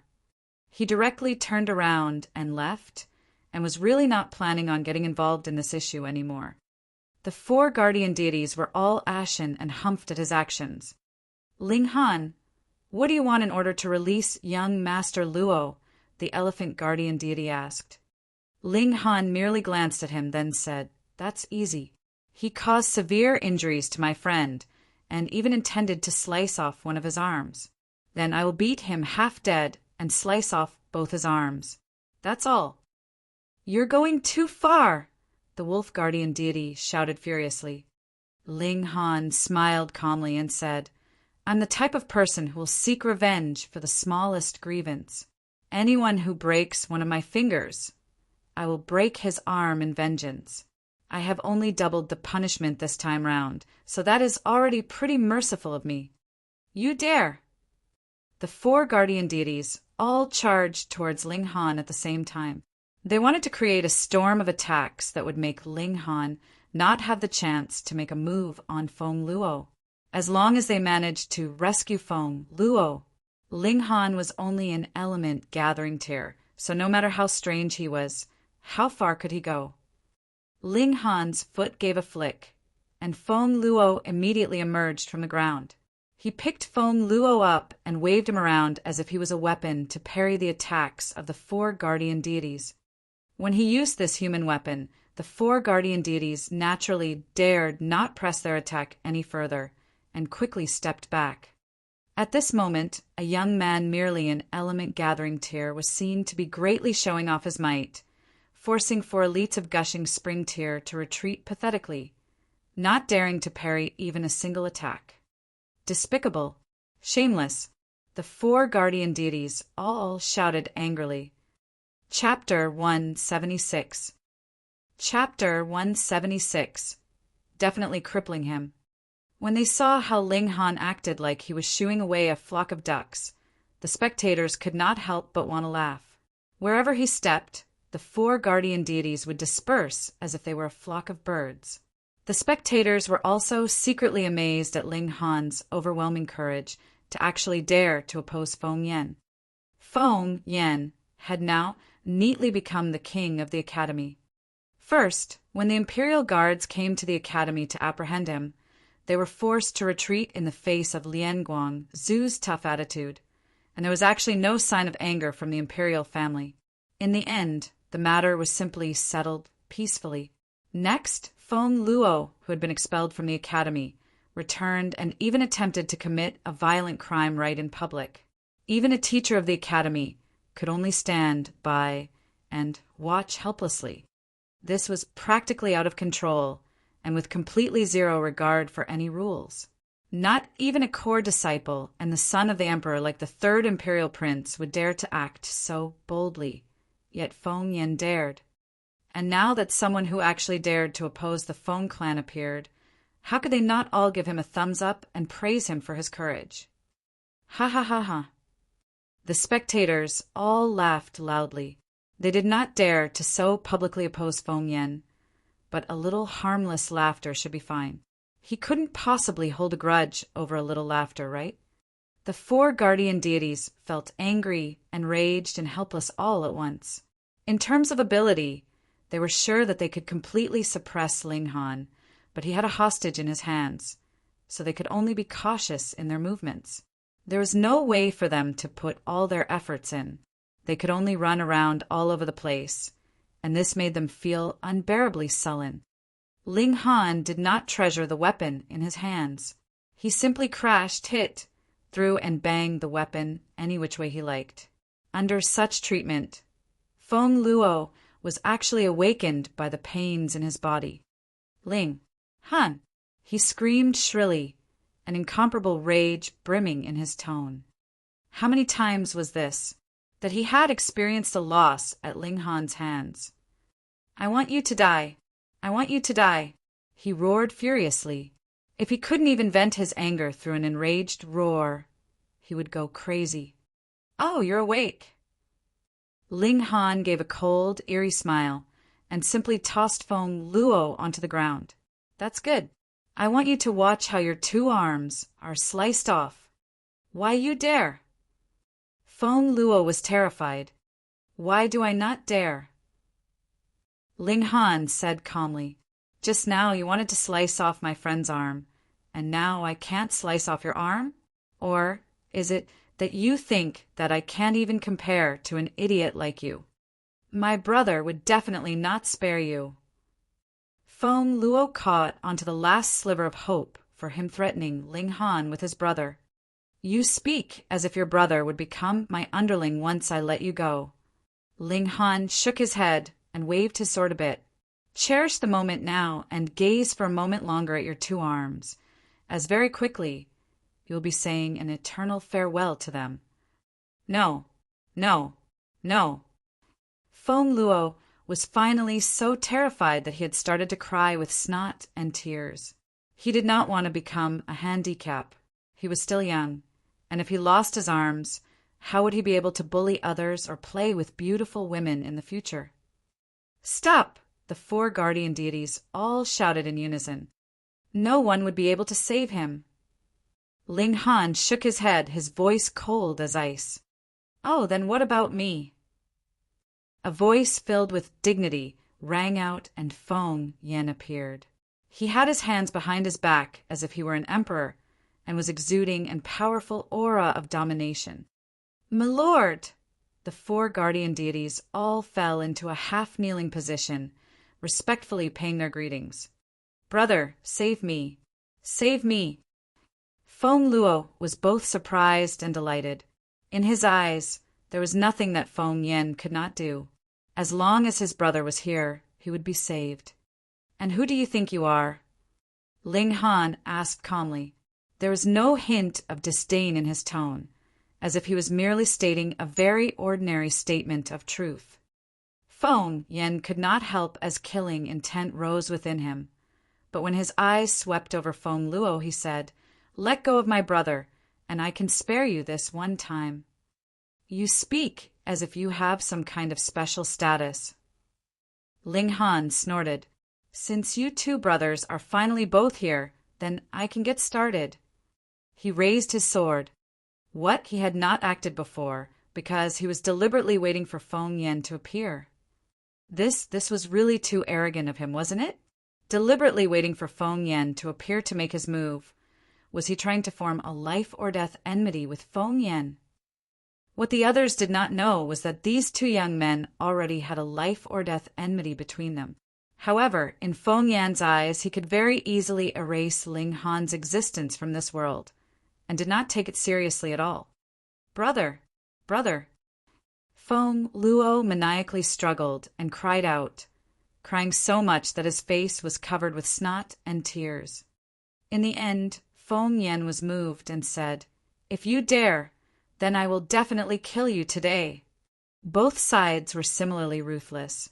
One side wanted to slice off the arms of someone, while the other side declared loudly the intention to commit murder. It was as if neither of them took the rules of the academy or the laws of Rain, country to heart. Idiot! Ling Han said coldly, and his sword lowered swiftly in a strike. You are seeking death. Feng Yan shot towards Ling Han. With his ability, he at least had a 70% chance of blocking Ling Han's sword strike successfully. He was indeed very fast, as if he was a furious arrow. Just when Ling Han's sword was about to fall onto Feng Luo's shoulder, Feng Yan's hand struck forwards as well. Origin power rolled out and wrapped around his palm, making his whole arm turn white-silver, brilliantly lit. Ling Han humphed and flicked his left hand. Instantly, strange fire wrapped around his fist, which struck towards Feng Yan. Immediately, Feng Yan's expression changed. He could sense that the flames wrapped around Ling Han's fist had the ability to threaten his life. Though this was only a feeling, he believed very strongly in his feelings, as they had helped him survive many dangers and hazards previously. At this moment, he fully displayed his extraordinary prowess. He suddenly struck a fist onto the ground and unbelievably stopped in his advance due to the opposing force of the solid ground. Then he quickly stepped back in retreat. Ling Han's fist could only hit empty air. However, though Feng Yan could dodge and retreat, Feng Luo could not. Pooh! Blood spilled and Feng Luo released a terrible scream. His right arm was completely sliced off. He really sliced it off. He really did. Everyone was shocked. The Feng clan brothers were already more than out of control, but Ling Han was not the least bit inferior to them. He actually did slice off Feng Luo's arm with a strike of his sword. Ah! The area was dead silent, except for Feng Luo's terrible screams of agony resounding around. Feng Yan's face turned completely ashen, and he said darkly, You have successfully enraged me. Today, there is no other fate for you but death. You're angry just with this? Ling Han asked calmly. I still have one arm left to slice. Hiss! This guy really planned to cripple both of Feng Yan's arms. It was as if two solidified bursts of killing intent were suddenly shot from Feng Yan's eyes. When he looked at Ling Han, it was as if he wanted to stare a hole into him. He said, "If you dare to touch another hair on my brother's head, I will kill all your clansmen and everyone related to you." Shua. Ling Han's sword once again lowered, giving Feng Yan the most direct, as well as the most unyielding answer. "Fuck!" Feng Yan could not stop himself from cursing. He once again shot forwards, but he dared not come too closely this time round.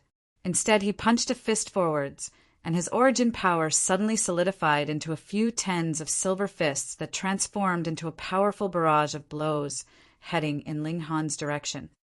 Black-grade, low-level martial arts technique, torrential fists.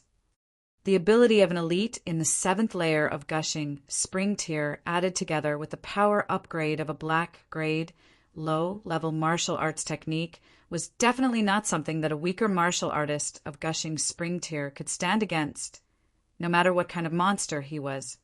The fists would strike violently and randomly, as if they were drops of rain falling in a torrential rainstorm. How could this be blocked? Ling Han's right hand held onto his sword in a stance, but his left hand stretched open.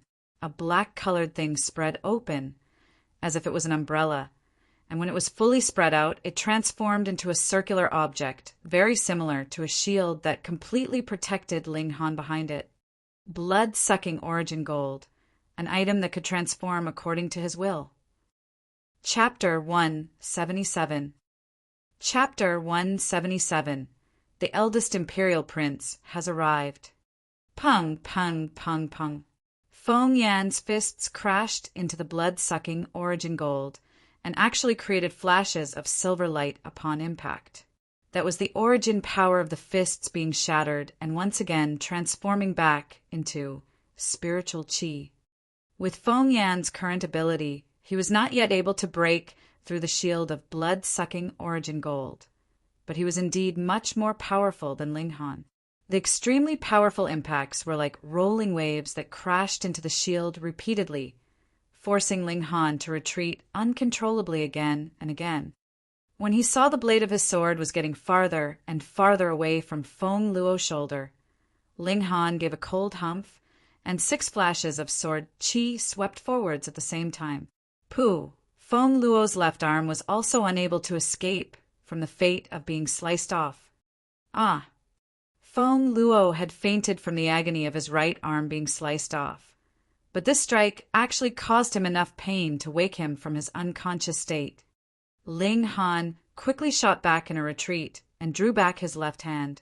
The blood-sucking origin, gold, once again transformed back into a bangle that encircled his wrist. He looked a bit pale. After all, even with his body of dead tree ability, suffering such a round of powerful attacks caused him to feel as if his body was boiling, so he was in a lot of pain. The area was once again in dead silence. Upon the first glance, Feng Yan was naturally at the advantage in their clash, being able to force Ling Han to retreat simply by punching a fist at empty air. However, Ling Han had still managed to slice off Feng Luo's other arm with a single strike and retreat completely unscathed, so it also looked like it was his victory. Awesome, he was really too awesome. Not just having power, but also courage.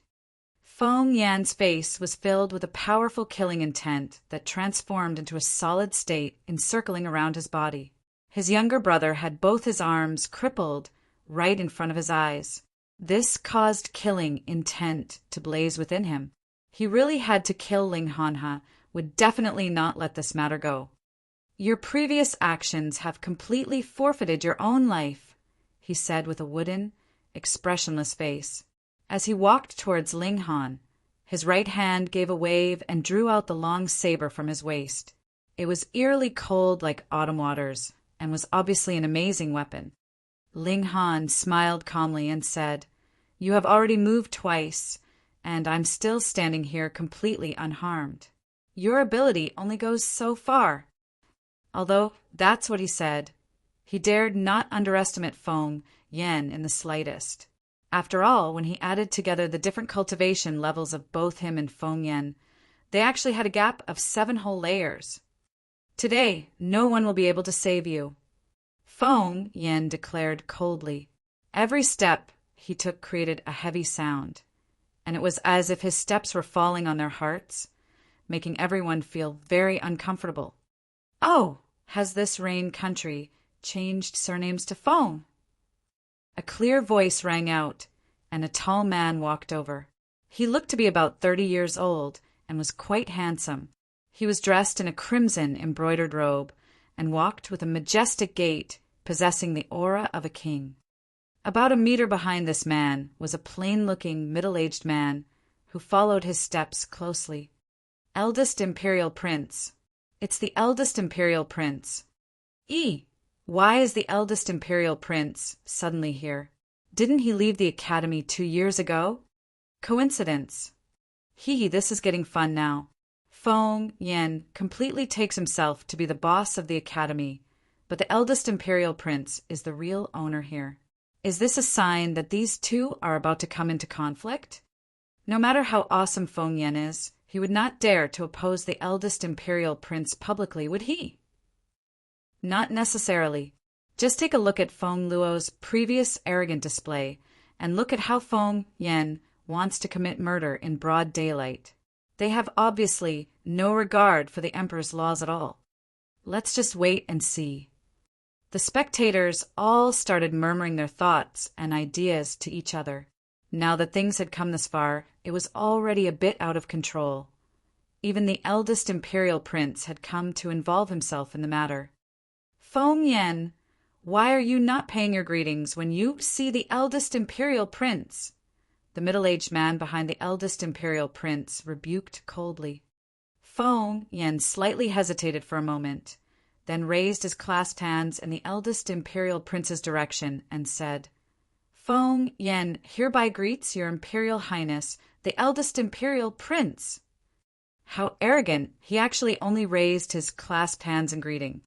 The middle-aged man was about to speak up in reprimand again when he saw the eldest Imperial Prince stretch out an arm, which forced the former to swallow whatever words he was about to say. Feng Yan, step back, the eldest Imperial Prince said. This man has crippled both my brother's arms, and I'm going to take his life in return, Feng Yan said in a calm tone after regaining control over his emotions. However, although he spoke calmly, there was a determination that lay behind his words that said he would not be refused. The eldest Imperial Prince could not help but look displeased. With his status in the whole Rain country, aside from the clan heads of the 8 great clans of Rain country, Lian Guangzhu, Wu Songlin, and the other rare few at the same level, who would dare to not give him face. Feng Yan, you have overstepped your bounds, the eldest Imperial Prince said coldly. Though he was not the emperor yet, at a certain level, he could represent the imperial family. Any words he said had enormous weight behind them. So how could his words simply be refused like that? He crippled my brother, and I will take his life in exchange. Isn't this fair? Feng Yan displayed his overbearing and unreasonable nature, actually not giving the slightest face to the eldest Imperial Prince at all. Feng Yan, do you have any idea what you are doing now? The eldest Imperial Prince asked. He was also angered by now. Any lands under the skies were all under imperial authority, who would dare to disobey the words of the emperor. I have long heard that the eldest Imperial Prince was a core disciple of Huyang Academy in the previous generation. Please allow this Feng Yan to experience your ability, Feng Yan said. The area erupted in an uproar. Feng Yan actually pitted himself against the eldest Imperial Prince. Putting aside the eldest Imperial Prince's status, when he left the academy 2 years ago, he was a core disciple. Though he had yet to break through to spiritual ocean tier now, he was definitely in the 9th layer of gushing spring tier, and added together with the eldest Imperial Prince's talent and martial arts, he was practically invincible in the gushing spring tier. In the current Huyang Academy, the 3rd Imperial Prince was considered the most powerful student, but he was only in the 7th layer of gushing spring tier, and even he would most likely lose against the eldest imperial prince. Feng Yan was only a true disciple. So where did he get the courage and confidence to think that he was worthy of opposing the third imperial prince? The eldest imperial prince could not help but grow even angrier. This Feng Yan not only dared to disobey his commands, he even wanted to challenge him. He was indeed outrageously bold. However, as the eldest imperial prince, he was a very subtle person, and so would naturally not show any sign of his emotions on his face as he asked calmly, "You really want to challenge me? Please." Feng Yan said very decisively. The aura from his whole body came out in a wave, emanating a powerful might. Seventh layer of gushing spring tear. The eldest imperial prince could not help but look astonished. How had Feng Yan risen to such a formidable height in such a short period of time? What seventh layer of gushing spring tear, really? Since the eldest imperial prince has said so, then it is most likely true. No wonder he actually dared to challenge the eldest imperial prince, so he is in the seventh layer of gushing spring tear. That's not right, even if he is in spiritual ocean tear. So what? That's the eldest imperial prince there. That's true. I really don't know what backer Feng Yan has. Could it be he really is the illegitimate son of the headmaster? All of the spectators were exclaiming in surprise. That was the seventh layer of gushing spring tear, and Feng Yan had actually caught up with the third imperial prince. But when one took into account Feng Yan's young age, he could definitely be considered as the most talented and strongest genius of Rain Country. No wonder he dared to challenge me. The eldest imperial prince's expression darkened, and he said, "Then make your move." Without any reservation, Feng Yan leaped forwards in the eldest imperial prince's direction. He did not use his saber, but simply used his fists to create a barrage of attacks. There was a layer of silvery light wrapped around his fists, which exuded an unusually powerful aura. Using fists in front of me? The eldest imperial prince humphed, and a cold light flashed through his eyes. He similarly attacked with his fists. It was as if an emperor had arrived, which caused an irrepressible pounding to rise up in everyone's hearts. They all felt the urge to kneel down on the ground and declare themselves to be loyal subjects of the eldest imperial prince. Son of Heaven Fist Technique. Pung, pung, pung, pung. The two of them clashed endlessly, and the eldest imperial prince, visibly, had the upper hand. His cultivation level was higher, he had greater power, and the Son of Heaven Fist Technique dominated over Feng Yan's own martial arts technique in terms of grade. If he was still unable to gain the advantage in the clash with all these factors in play, then it was really illogical. Ling Han's eyes narrowed slightly, and when he looked upon the silvery light exuding from Feng Yan, he murmured to himself, "Special physical constitution?